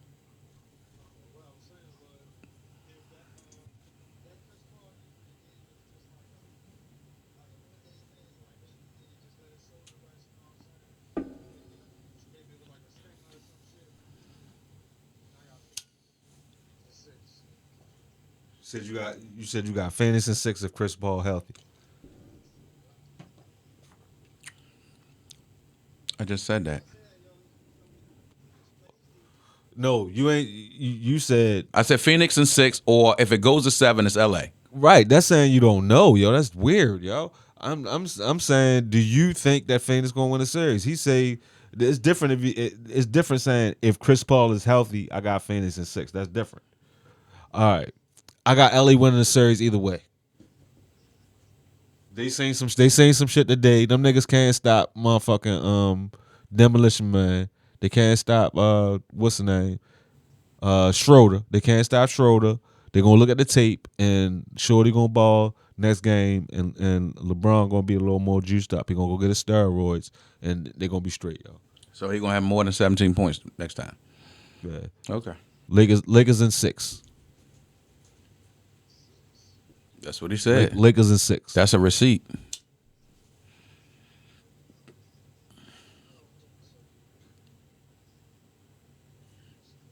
That's a receipt. Lakers in 6. Keep going. All right, yo. We got my man Kwame Brown, yo. What about him? You got yo. There's no way that you doing anything on the internet right now, and you can't. You gotta at least mention the name Kwame Brown. So yeah, everybody knows what's been going on with Kwame Brown. Basically, how it sparked off. If anybody that's listening right now don't know how it sparked off, it sparked off from his name being mentioned on once again on All the Smoke. Is that what it's called? All the smoke. Yeah, All the Smoke podcast by Matt Bonds and my man Captain Jack or whatever. Steven Jackson. And it seemed like the Kwame Brown, the former number 1 draft pick by the Washington Wizards, was fed up of his name being mentioned in failure in the same sentence. That's kind of the gist of what's been going on. So, what y'all think about Kwame's barrage on these cats? You got it, Rocket.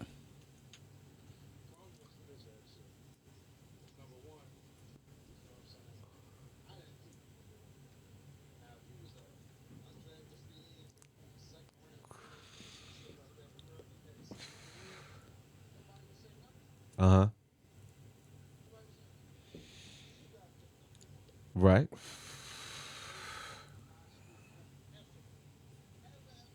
Uh-huh. Right.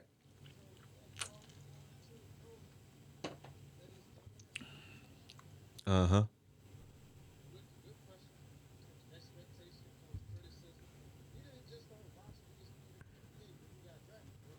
Uh-huh.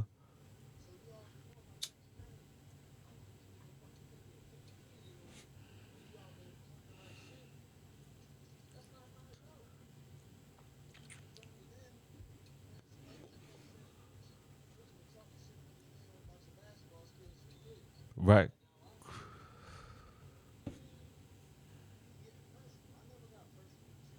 Well, what I seen from it, right? Cause cats is still making making content now, right? Off of your shit. Like, all right, Kwame, listen to me. Kwame Brown could have been says the shit he pulling up about Stephen A. Smith. He could have been said something about the shit, right? Ben. He could have been said something about it. But now that they going on this podcast 20 years later, right? Saying shit about him and talking about him in a certain way. You know what I'm saying? Like They talk about him in a certain way. They saying basically in so many words, them niggas damn near said that nigga made them lose, yo. You know what I'm saying? Lose what? Like when I think they played on the team together because that's how they end up being intimate about talking about. Gilbert played on the Wizards with him. And I also think that they ended up on that Matter of fact, they got drafted the same either year. Captain Jack or Matt Barnes might have ended up on a team with the nigga at one point in time. I don't know, but either way, right? It might have been Matt. It might have been Matt with the Lakers. All right. So them niggas is sitting there making content off the nigga, right? So at that point in time, in what they dealing with today, the YouTube content, all that shit era, right? Now, he said the shit. All right. I heard how he opened up all his whole barrage, y'all. All right, y'all done said all this shit. I'ma say my piece now. Nobody never heard from me. You know what I'm saying? I'ma say my piece. Y'all niggas then gave me a platform now. You know what I'm saying? So from the beginning, he telling you, I want a platform now, and y'all gave me a platform. The nigga named his YouTube shit Kwame Brown Bus Life. You know what I'm saying? So what he doing is he's leaning into it. You know what I'm saying? He leaning into the bullshit and he's saying his piece. Y'all smearing my name with that shit. So now I'm gonna make my name with this shit that I'm doing right now. So what y'all don't realize, as much as I'm kind of in the middle, so y'all I can see that y'all say he doing some bitch shit. Is a whole ecosystem now that's riding with Kwame Brown now. Okay.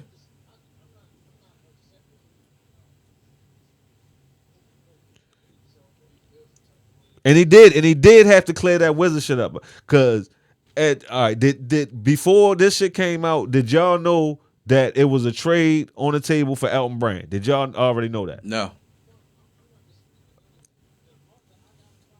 What's that?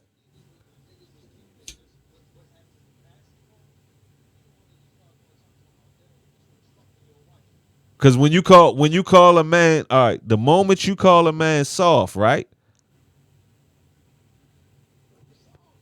His numbers say that he wasn't soft. What is numbers? Gilbert Arenas saying that he was I don't know whether Gilbert was joking or not, but Gilbert saying that he was the best screen setter that he ever played with is saying that he wasn't soft. His per minute rebound rate doesn't say that he's soft. You know what I'm saying? His field goal percentage is a such thing as per minute, y'all. Okay. There is a such thing as per minute. While you're on the court, what your numbers say that you do while you on the court. They damn near pay niggas off that shit. It's niggas that average 8 points a game that get that the next team they go to, they get $15 million a year because they saying that, damn, if he's doing this in 12 minutes a game, let's see what he does in 20 minutes a game, whether that PER works, yo. You know what I'm saying? It don't work for every guy, but one thing that he did show, you know what I mean, within his number, when he got the opportunity, he got a high field goal percentage, he got a high rebound rate. That's all I'm saying. No, and his opportunity, if you look at his opportunity in what's the name, all I'm doing is looking at it from another perspective right now. You know what I'm saying? I'm saying that, all right, nigga, if you the number one pick, you know what I mean, you got the opportunity, you should what's the name. But we all know all the situations are different. You know what I'm saying? If you look at the situation when he first came in the league, you know what I mean, he went from getting horsed by Jordan to the undisputed, I'm not giving the ball to a big nigga ever in Gilbert Arenas, y'all. To Kobe. Now, Well, I'm not saying that a better guy wouldn't do better in those situations. I'm just saying you also got to look at it in that light also. The guy never got a chance to develop.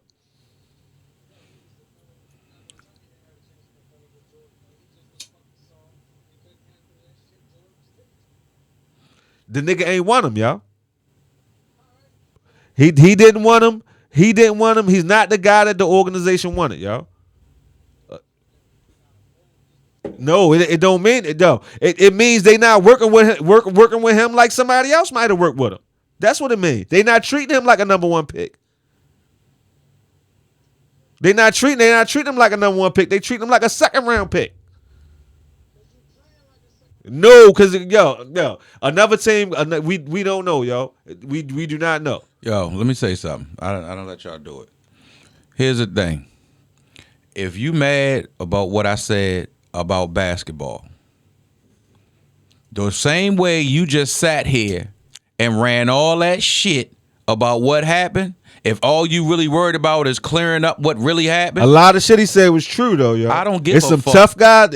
Some dudes that portray said all that portray himself what? as a tough guy. As a tough guy, all of that shit you said about me getting jammed up at the bathroom and this nigga fucked my wife, that's all common knowledge. Somebody was there. Everybody knows it. We said you was a bust as a hooper. Now, if you want to give me your sob story and your shitty resume and say that's what happened, cool. But to sit there and say, oh, well, y'all calling me a bust, but so-and-so bust your wife. And okay, and so what? And I still got a ring. So what the fuck? He fucked my wife. Okay, so what? I'm fucking somebody slicker now. So what? My whole thing is you so worried about defending you. Fisher though, yo. Okay, and I went and put my hands on him. Light skin world, yo. Right, but you want to call me light skin and Becky with the good hair. You forget when I put this shit in a ponytail and went and knocked on a nigga door. He ain't knocking on Kwame Brown door though. Oh, but did tell him to come through and we can box it out. Yo, Kwame Brown will wash that nigga. Okay, whether he will or won't. The nigga said it live on TV. If we got to box it out and then do the interview. We got to do it. No, he said don't pick on Stephen A. Smith. He's 60. He don't want that, but I'm cool with it. Becky with the good hair, cool with the shit. He not cool with it. He ain't go looking for him like he did Derek Fisher, yo. For what? He don't want them problems yo with that Geechee boy, yo. Right, and all that Geechee shit don't mean nothing when I tell niggas. The problems with that Geechee boy, right. yo. All that sound good till I tell niggas you average 6 and 5 in 12 years. That you mad because I'm reading your numbers.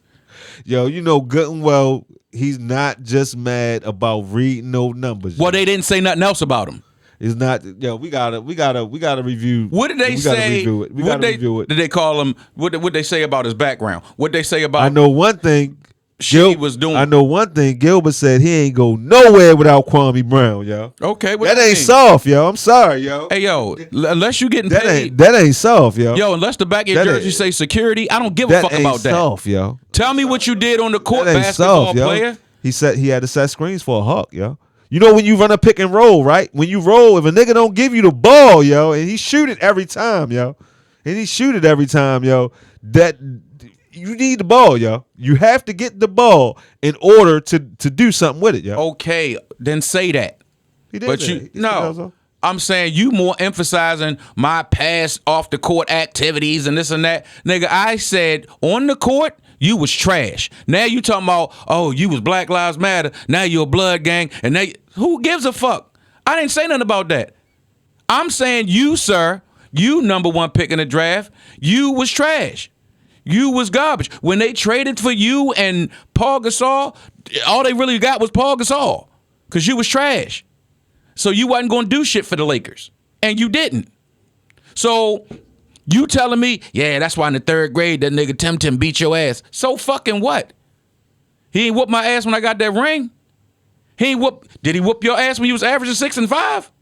No. Get the fuck out of here. That's you know what it is? That's when Nas gave it to Jay-Z and then Jay-Z made Super Ugly.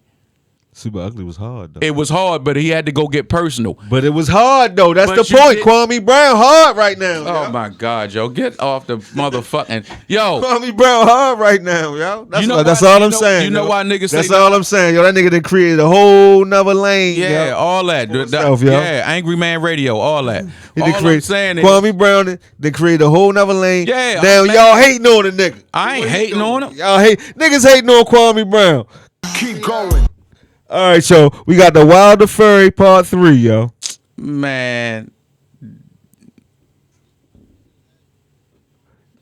It's like when Yo, my bad, yo. cracking All right. slick on each other. When you and a nigga cracking slick on each other for real, and the first nigga to just be like, "Oh, you a bitch," because he don't got nothing else left to say.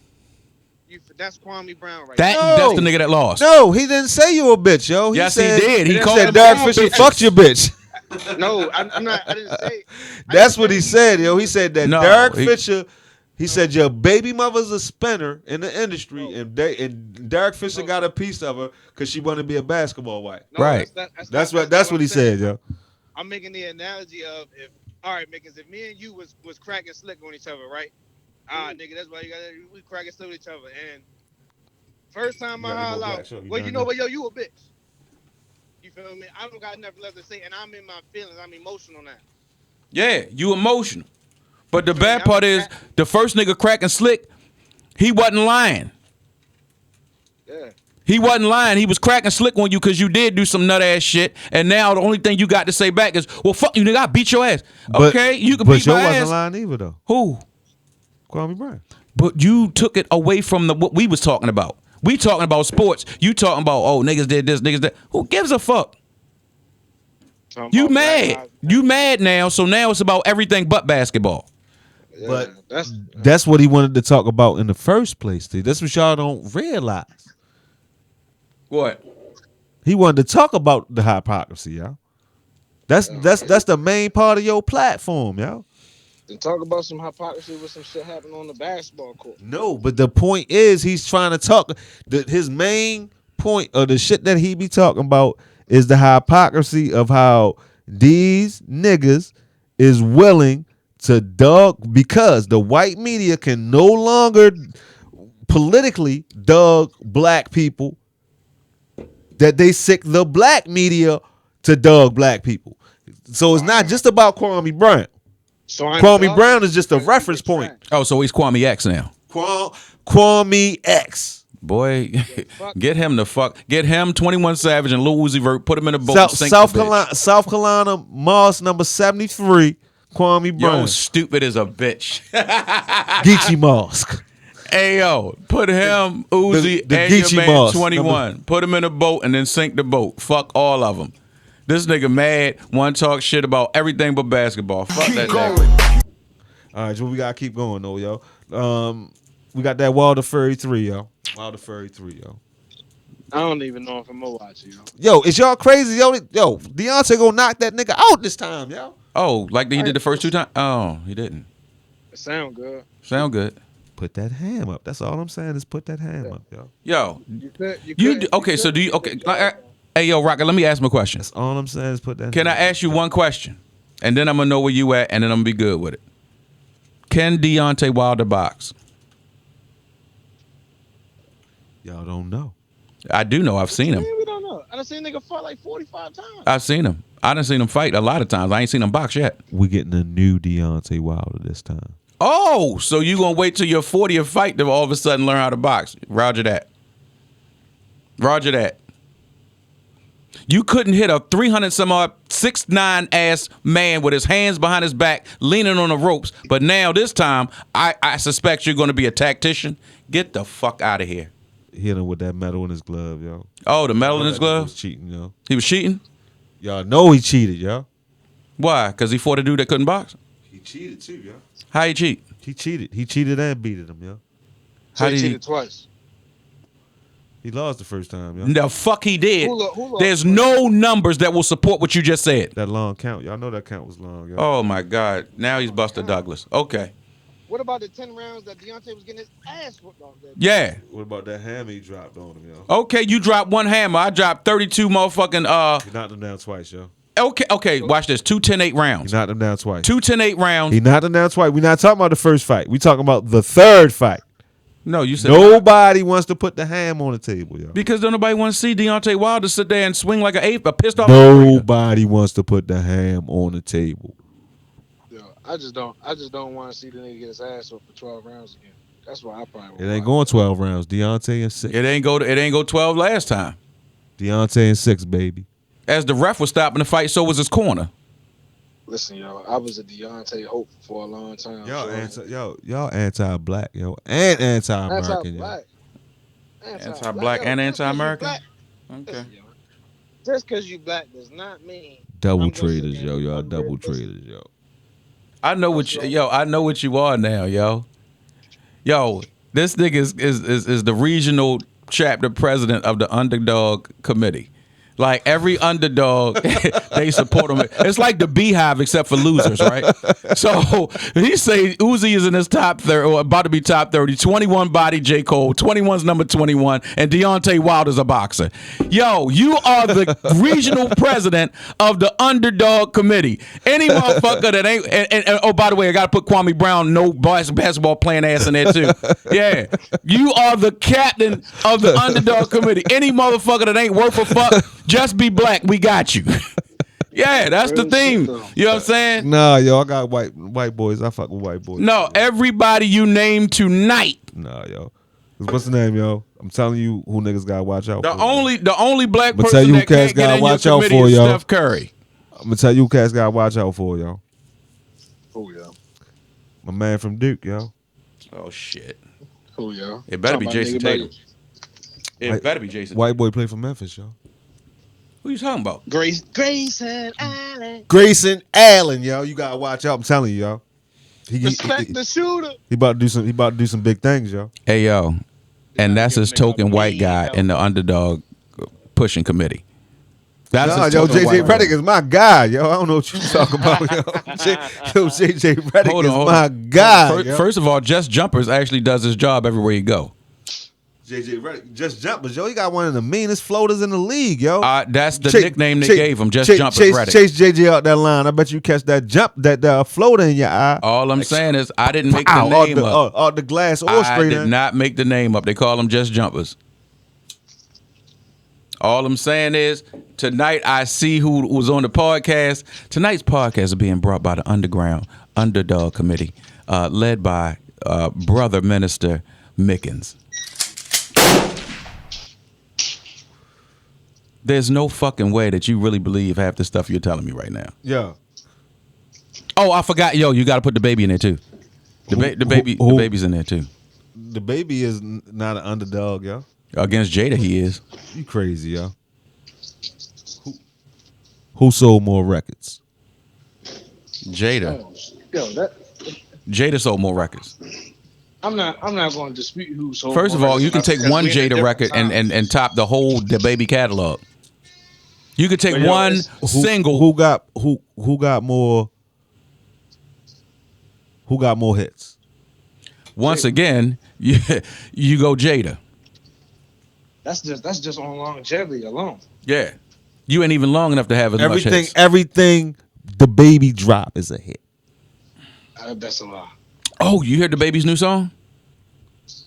Don't play with me, yo. You right, because it ain't one. Yo, everything he dropped is not a hit. Bro. Yo, every single he drop a hit, yo. Everyone. Yo, okay, I'm starting to believe everyone since the boy to the W. Yeah, he did. I was gonna bring that up after this Deontay Wilder thing. Trey Young just gave him the walk off floater. Oh shit. Goodbye, New York. But no, like seriously, like Trey Young. Hold up for a second. Hold up. Trey Young, he interesting, yo, because he's not only he not only be playing against whoever he playing against, he be playing against Luka too.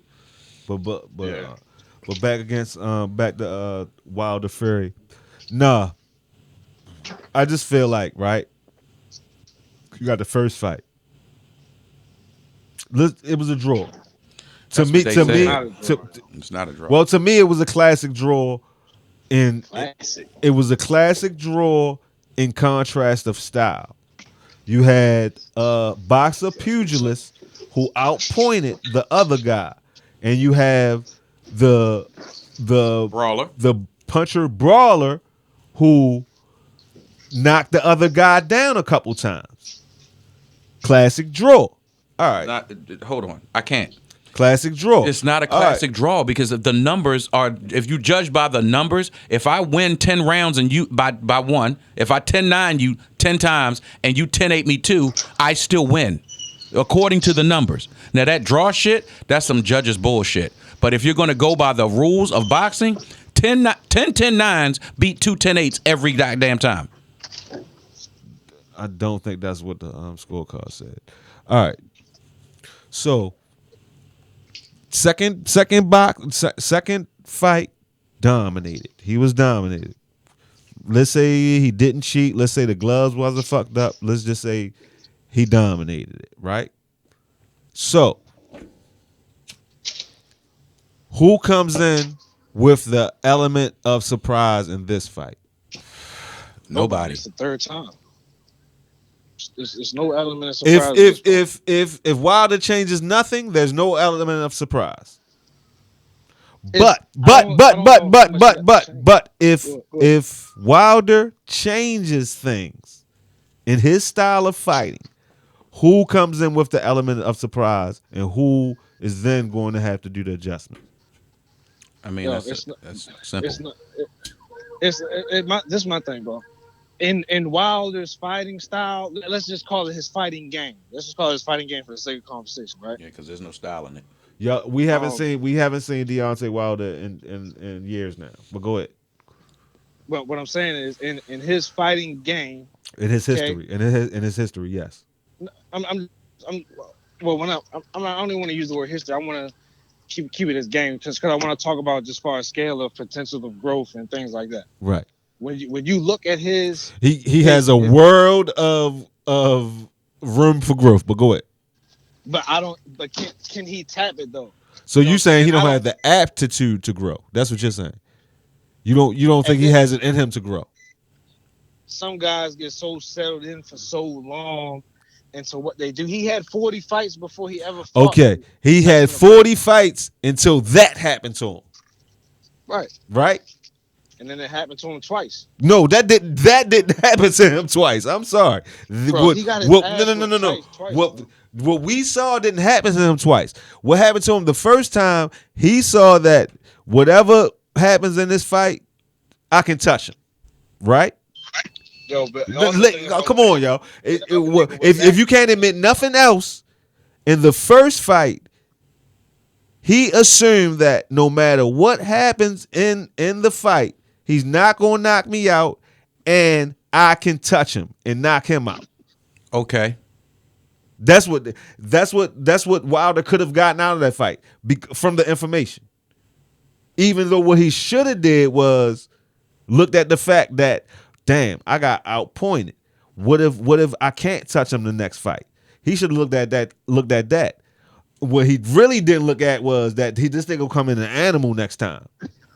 He gonna gain weight. He's gonna change his style because Tyson not only came in with superior skill like he had the first fight with superior skill, he came in with a whole different attitude, game plan, and weight the next fight. Well, so he can't.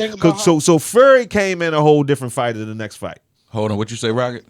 You gotta think about who Fury was before their first fight. He had got sloppy. He had got up to 300-something pounds on all them drugs and shit like that.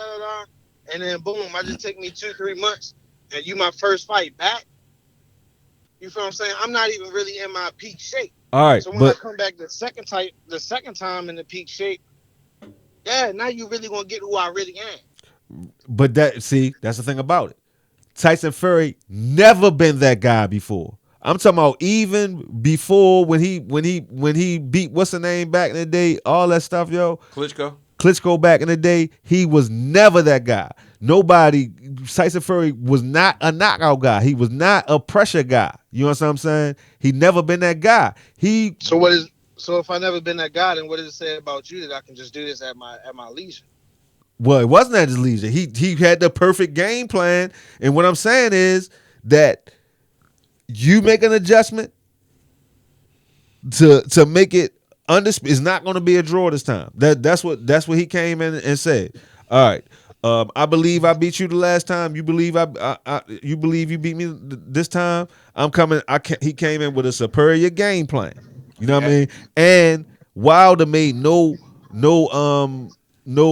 technical adjustment, no strategic adjustments. The only adjustment he did was gain some weight.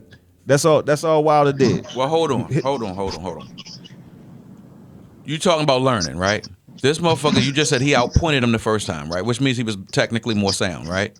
The next time Deontay Wilder came in the ring, I already addressed that. Fight. Yo, hold up. Yo, I already addressed that. So you expect him now to come in and be like, yes, let me be different. From what happened to him in the last fight,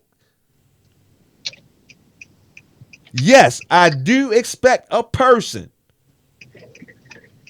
to use that as a wake-up call. I addressed that already.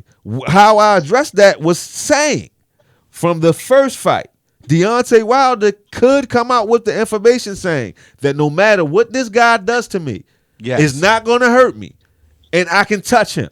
Right. And the second fight, what was the resolve in there? Tyson Fury came in heavier, and more aggressive than the first fight. He came in with a completely different game plan. Deontay Wilder assuming I'm going to come in against the same fighter, but guess what? This time I'm coming in heavier, so I'm gonna knock him out. He didn't know that Tyson Fury was gonna come in at 300 pounds. But I'm saying he made no technical adjustments. He still was fighting like a pissed off middle schooler. And I'm not disagreeing. There's no disagreement that he didn't take the same strategy from the first fight, because his strategical thing was, if I touched him in the first fight at 217 pounds, I'm coming in at this fight at 213 pounds. So when I touch him, he's going night-night this time. Didn't work. Got fucked up. Yeah.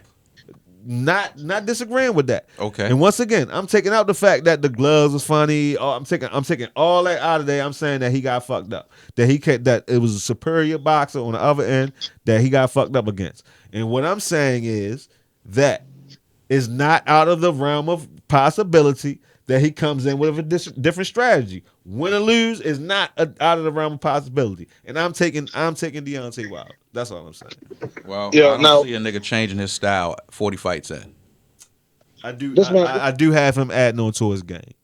This is my only question, yo. Why did Tyson Fury even feel comfortable enough to come into the second fight with the game plan of, yo, I'm gonna fuck him up? Because in the first first of all, we're dealing with superior boxing minds than myself, you, or Will, right? Just to start with, it is obvious that his game plan was superior. You know what I mean? He felt as though, I'm assuming, you know what I mean, the same way that Wilder felt that if I come in heavier, that I will be able to smother. No, not smother him. I watched it. He smothered him. No, I'm talking on Wilder's end. Oh, okay. On Wilder's end, that if I come in heavier, that this time when I touch him, he's going night, just like he felt that my punch would be heavier because I come in a little heavier. Yeah, it will. That Fury felt that if I come in heavier, that his punches will be less effective if he does happen to touch me, and also that I'm going to pressure him and my punches are going to be heavier because I'm heavier. The same way that Wilder thought that his punches was going to be heavier because he was heavier. But he only felt cool enough to even get that idea and say, okay, this is the game plan because he knew he can outbox him. Absolutely. But he already knew. And he added on to his game plan, and he didn't think that Wilder would adjust in the first place. But what I'm saying is he already knew that Wilder had nothing for him, yo. Because like I said, yo, I was just on drugs. I was just out of shape like a bitch. Mm-hmm. I was just fucked up, and I'm really this really like my warm up fight. I come out here and fight you for it. Yeah, you knock me down twice for real. Right, the same way you can feel like that, and all of a sudden Wilder hit him with a left right uppercut, boom boom boom. that he never seen or he never thought Wilder. He just figured he couldn't do it. Some niggas, it sound good, yo. Some niggas, you just know that they just ain't got it in their bag, yo. Well, here's the thing, and I'm gonna say this. Now, this was Wilder after the fight, after the second fight. He blamed. I know all that. No, I'm telling you where I'm coming from. He blamed everybody but himself. If that's your mentality, you can't improve because it's always somebody else's fault. If you can't say, well, damn, I was in there doing this and that. But he has been in the gym though. Of course, he's a fucking boxer. Yeah. I'm saying if you don't take it upon yourself to say what you did. So there's no possibility between those times of denial. There's no possibility between those times of denial and years later now that he's come to a point where of humility at all. There's no possibility of that. Could have. That doesn't mean. All right, that's what I'm saying. You don't got faith in the black man, yo. Y'all anti-black. Y'all might as well be Ku Klux Klan members. Yo, if you was my a membership white boy ran out. Hispanic, I would say the same thing, yo. Some niggas just can't tap the potential. LeBron just can't shoot free throws. You don't think he shoot free throws all the time? Missed 4 in a row. You don't think he even 18 shoot years free in the throws all the league, 4 time? in a row. Yeah, he just can't shoot free throws, yo. Some niggas just are incapable of doing certain things. He hit them bitches in the finals last year. He ain't hit them today when they got their ass put out. Yeah, they ain't get put out today. They lost a game in the put out the stadium like he usually do, yo. All I'm saying is that wasn't his stadium. They was home, yo.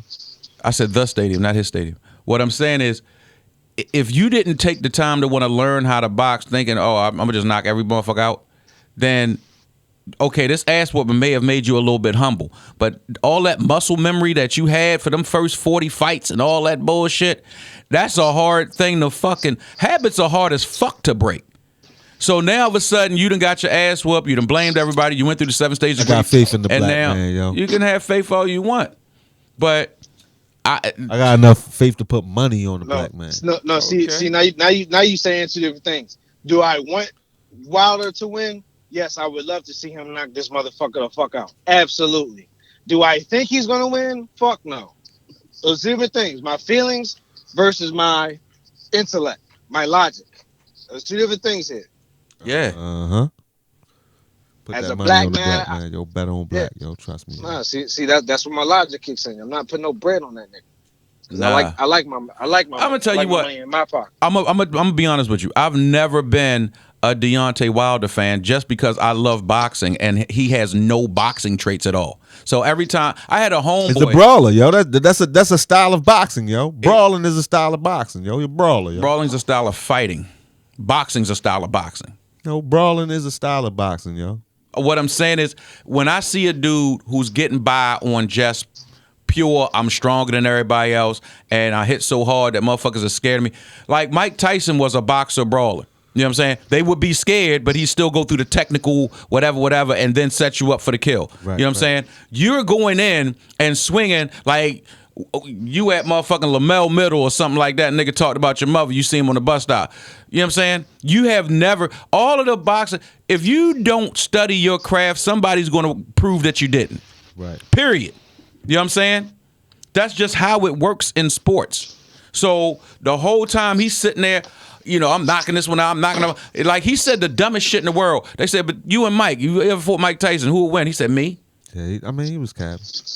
Big capping. That shit. You got to. That wasn't even a cap. That was sombrero. Yeah, but you got to sell your brand, yo. To have people either love you or hate you, yo. That's just how it works, yo. Listen, I love the sport of boxing, and I love when people look at Canelo. I'm a Canelo fan. He learned that lesson fucking with Floyd. Floyd taught him some shit he would never learn in his own gym. After that, this motherfucker is one of the top 3 defending fighters. Like his defense stepped up tenfold. Right. Because he got his ass touched by a nigga who was never in danger of knocking him out, but always in danger of winning the fight. Right.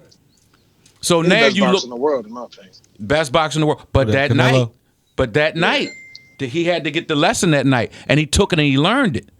Your man got a lesson that night and then fucked around and got his ass whooped worse the next time by the same nigga doing the same shit he did to draw the first fight. Right.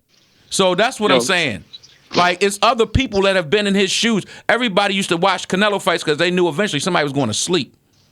And then all of a sudden, he went up against TBE, and in a lot of people's opinion, he learned the lesson. Damn, I can't do this to everybody. Right. Meanwhile, this motherfucker touching my goddamn ass. What happens the next time he fights somebody? That motherfucker ducking, dodging, bobbing, weaving, swerving, and then still delivering hammers. Mm-hmm. Is Deontay going to do that? He didn't do it the first time when he got his ass beat. So you're saying because he got knocked out and embarrassed, and now he's gone through the whole, like I said, 7 stages of grief. It was the motherfucking, it was the suit of armor. It was the goddamn. Yo, you know what's crazy? And I'm gonna tell you some real shit. Hey, Rocket, me and your mans was watching the fight at the house on Friday, right? And I was telling him about the whole thing about Deontay because, of course, that was news Friday, the third fight, right? And I was telling him because he wasn't, it wasn't a breast situation. I said, yeah, he was saying he was sweating his ass off in that fucking suit of armor, and it was this, it was that. And so I never noticed it until another nigga who don't watches it say something. He was like, yo, wait a minute. You said the nigga said he was sweating and all that? I said, yeah. He said the suit of armor had him sweating. He was fucked up, this and that. He's like, that nigga dry as a bone. It's round one. Look, your man Deontay Wilder was dry as that fucking blanket behind you. Meanwhile, Tyson is said glistening. He was dehydrated.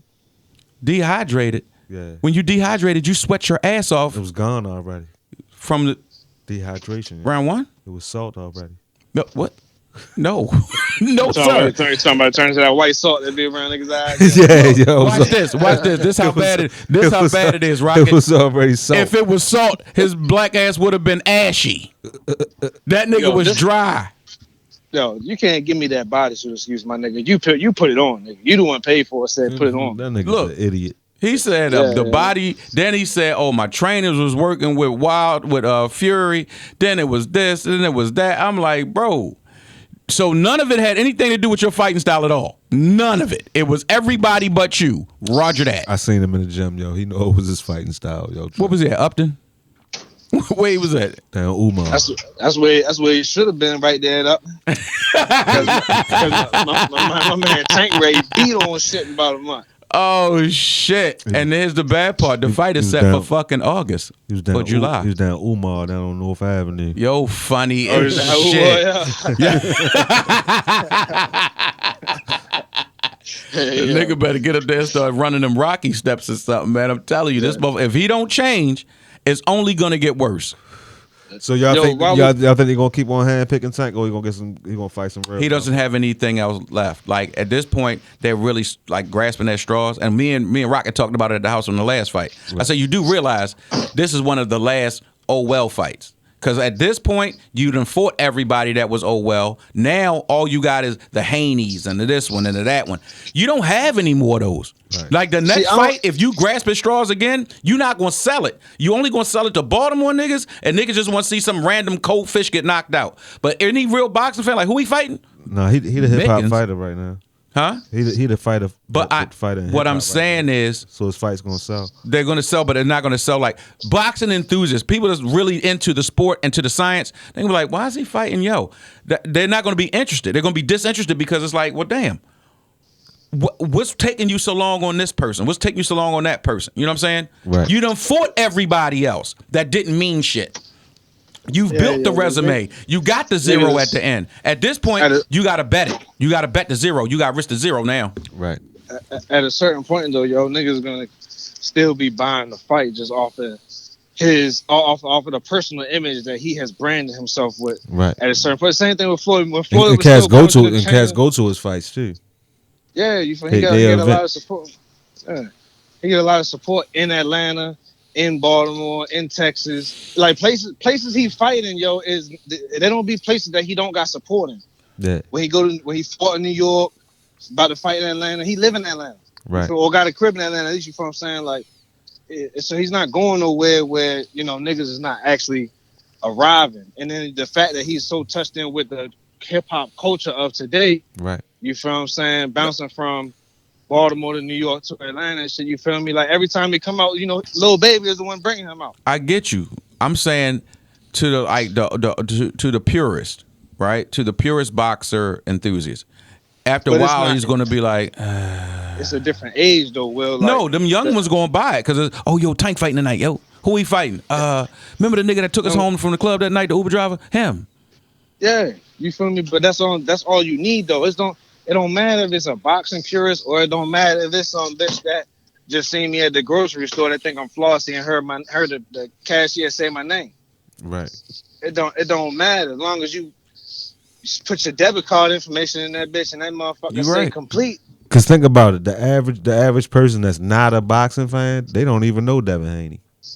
At all. The only thing they know Devin Haney from is if when he get into it with Tank. Or on the shade room fucking with a bitch or something. No, you right. You know what, y'all are right. Maybe it was And you personal because I like the big thing about Floyd. What made Floyd, which I'm not really a big Floyd fan, but what made Floyd the greatest, or not the greatest to me, but what made him such a big whatever, he was going to sell you death for anybody. He was going to pump up. He was on some Ali shit. He was going to sell you death on both sides. Man, that nigga think he going to kill me. I'm going to do this. I'm going to do that. Man, he can't do this. And I'm going to fuck him up. And then you get there and it's pit, pat, pit.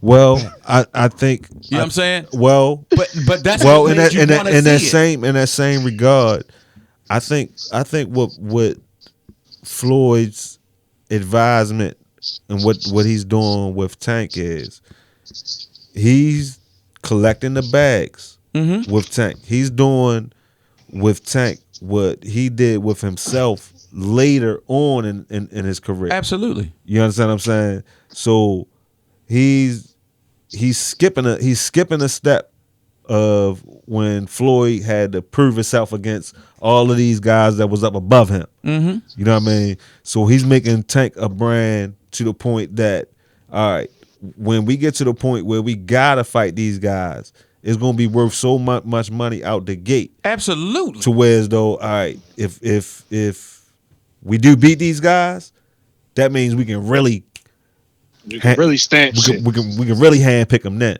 You know what I mean? We can really wait for the big bag. I'm like, are you worth me fighting you now? You know what I mean? So it's really only gonna take one fight. You know what I mean? Really for it to really happen like that. Yeah. So I think At this Floyd point, just I think they just playing the cards. I mean, it's a business to a move. certain point. It's a business They're move. not sticking the neck out there until it's really worth that bag. You know? No, I get that, and it's a business move. You're gonna build up. It's like, damn, like right now we're talking. When is he gonna fight? How many more people can he fight before we see a good fight, a good super fight? Yeah. Yes. So I mean, if he was a heavyweight, it would have happened already. Well, there ain't a lot of them. You know what I mean? Not a lot. I'm worth a fuck. Well, I'm just saying it would have happened already if he was a heavyweight. Just for the simple fact, it's the heavyweight division. Which is the worst You division. got to build anybody as small as Tank. You damn near got to build his legend up damn near like, you know what I mean, like Pacquiao almost. Yeah, You know what I mean, of course. You know what I'm saying? I'm just saying, eventually, you're gonna run out of names in the hat, and then Right. you're gonna be down to the real. Well, the problem is that the names that are in the hat are not worth the all right. They mega fighters as far as skill. You know what I mean? The Devin Haney's. What's the other young cat name? Hold on, I'm you got Ryan Garcia, you got Ryan Devin Haney, Garcia. you got Teofimo Lopez, Yeah. And there's another young black dude. Shakur Stevenson. Shakur talking about, Stevenson. yo, Right. They haven't had enough fights and shit yet for it to be that big payday and shit yet. Right. Like you talking about, you feel me? Like, right. I get it. So physically, you know what I mean, as far as skill and all that stuff, you know what I mean, they there, you know what I mean? But as far as cachet, you know what I mean, because of the division. If they was even middleweights, you know what I mean, all those fights would have been happening already. Yeah, the lightweight division just packed right now, like Right. a bitch. And people and people outside of boxing not interested in it. See the heavyweight division. See what makes boxing what it is not the purist people. Like the purist people, yeah, they want to see Tank and these guys right now. You know what I mean? They want to see the fight. You know what I mean? But the people that make fights, you know what I mean, as far as selling fights, are the people, the fringe fans, the people that want to see the big fights. You know what I mean? Yeah, people that want to see the knockouts and all. It's like basketball, yo. Yeah. So right now you got Lopez, Lomachenko, Ryan Garcia, Devin Haney. Right. So any one of those is a mega fight. Inside of the fighting game, it's a mega fight, but it's not a mega fight as far as pay-per-view. Yeah, it's like that Devin Haney fight. Like if they was to wait like another 2-3 years for that Devin Haney Tank fight, yo, that should be so crazy, yo. That should be so crazy. But you like, got to do something in the meantime to keep people on your ass. Keep on knocking niggas out. But What they put in front of him. That's what's happening now, yo. Because now his next fight, he's bumping up 10 pounds to go fight a guy who is a champion. Right. It's not like he's fighting a nigga, you feel me, that's never won a championship or nothing like that. He's fighting a guy that's 10 pounds heavier, and a guy that has won a champion at this weight class. You feel what I'm saying? Y'all been talking shit. You know, y'all say I walk around 135 and go fight these 130 guys. All right, cool. Let me go ahead and bump up. Now when I beat this guy, I don't want to hear nothing. Speaking of which, not to go random on you, but Errol Spence and Pacquiao have signed papers. Yes, they did. Errol Spence versus the veteran Pacquiao. Yo, I just want to see the Spence Crawford. Yo, that's the one I want to see. Yo, they're going to fight everybody in the world, including me, you, and Mickens before they fight each other. Oh, they just don't want to. They got that pride shit going on. Both of them feel like they the main attraction. Well, so it's a split thing with them. Yeah, yo, it's a money thing. It's not like they don't want to fight each other. It's they like been said they want to well, fight each other. Yeah, nigga Earl was like, so they can't come to a 50-50. That's their problem. Yo, this I'm gonna tell you exactly what Earl said. Yo, Earl said, yo, if we fight, yo, I need 70-30. And that's exactly what Bud did. He laughed and walked away. Yeah, them niggas ain't fighting.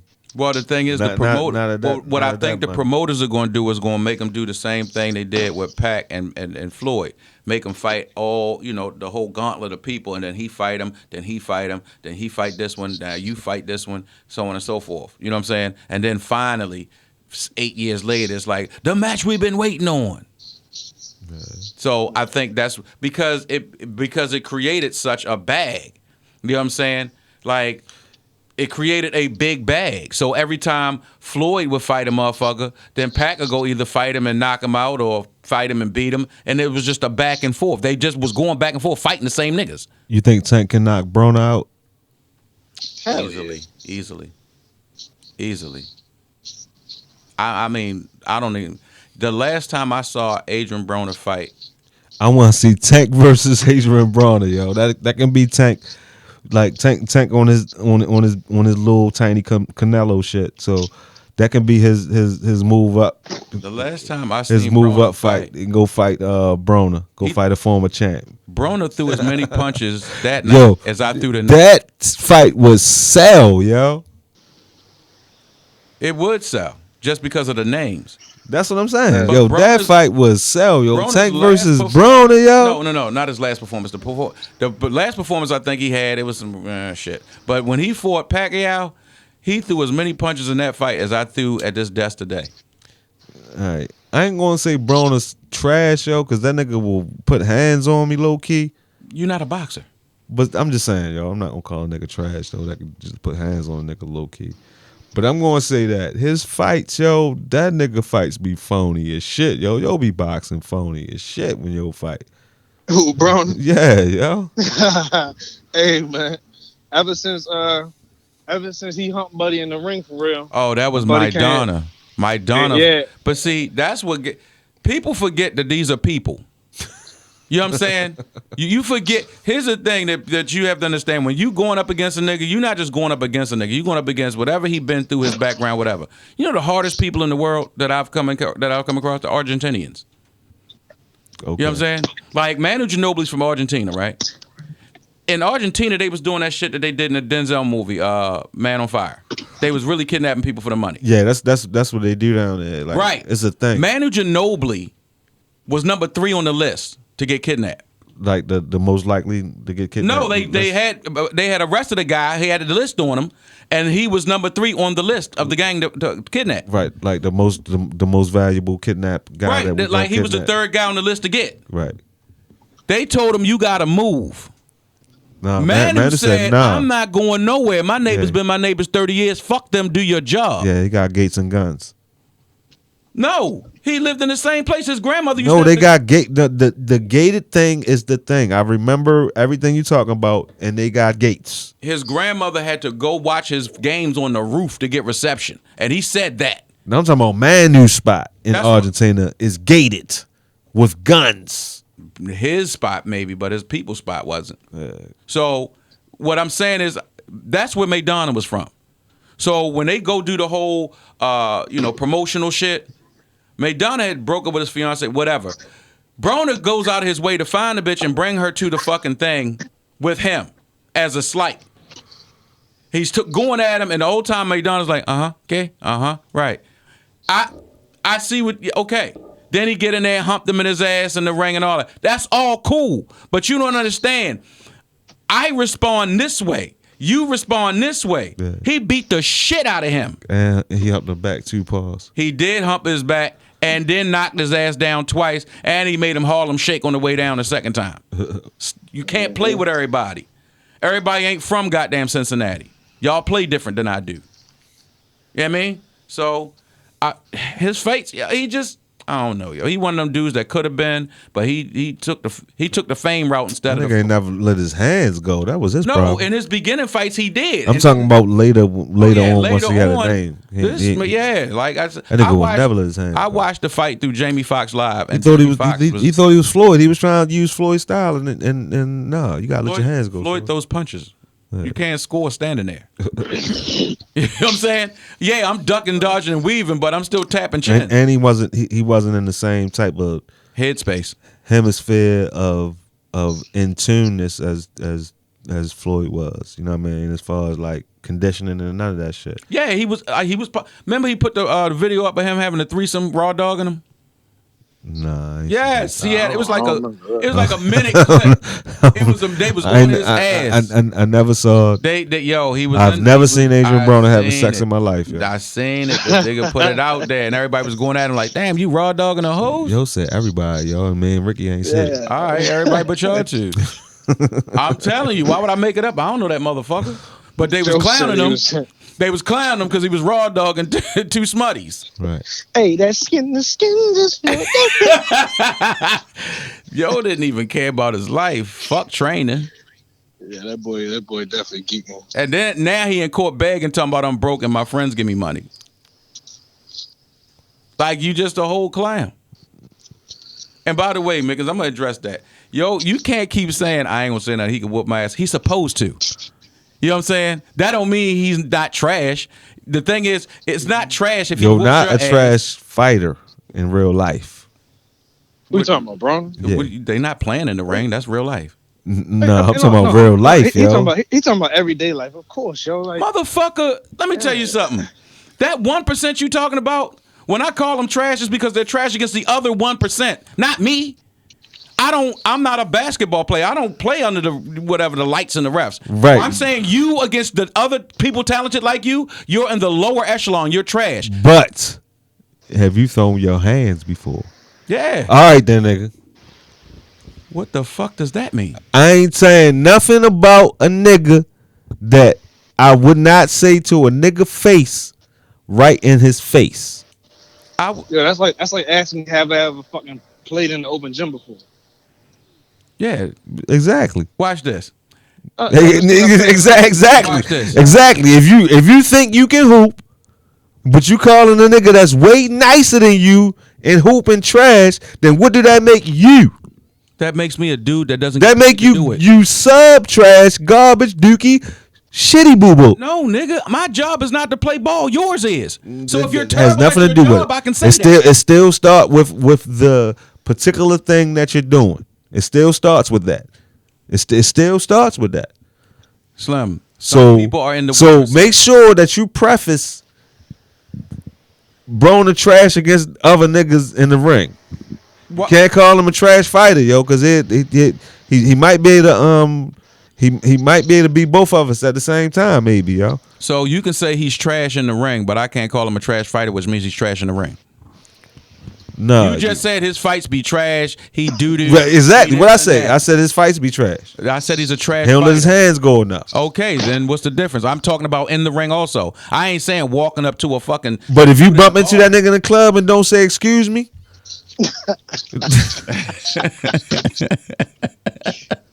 see, I'm gonna say excuse me. So I say excuse me to everybody, not just Adrian Broner. Hey, so I'm not being a bitch nigga if I see the nigga and be like, my bad, Broner, excuse me. First of all, so I say excuse me to everybody. So, but if you don't say excuse me, and then you be like, oh, this trash ass fight ass nigga. But you wouldn't do that though, because you're gonna be like, that's Adrian Broner. I'm not gonna say, yo, you're a trash ass fighter against other 1% niggas. Then he gonna be like, what about against you? I ain't in the 1%. You understand what I'm saying? I ain't in the 1%. Right. And if you hit me, I'm gonna get 50%. Exactly. Now, fuck what Exactly. you want to. Exactly. Gotta put my my camera Exactly. since you walked in, you trash ass nigga. Now do it. Huh? Exactly. That's the I don't- bitch ass I don't thing. keep my phone in my That's the front bitch pocket. ass. That's the bitch ass way, yo. That's the shit Kwame Brown talk about now, yo. No, yo. That's the same type of shit Kwame Brown talking about right now, and No. we out of here.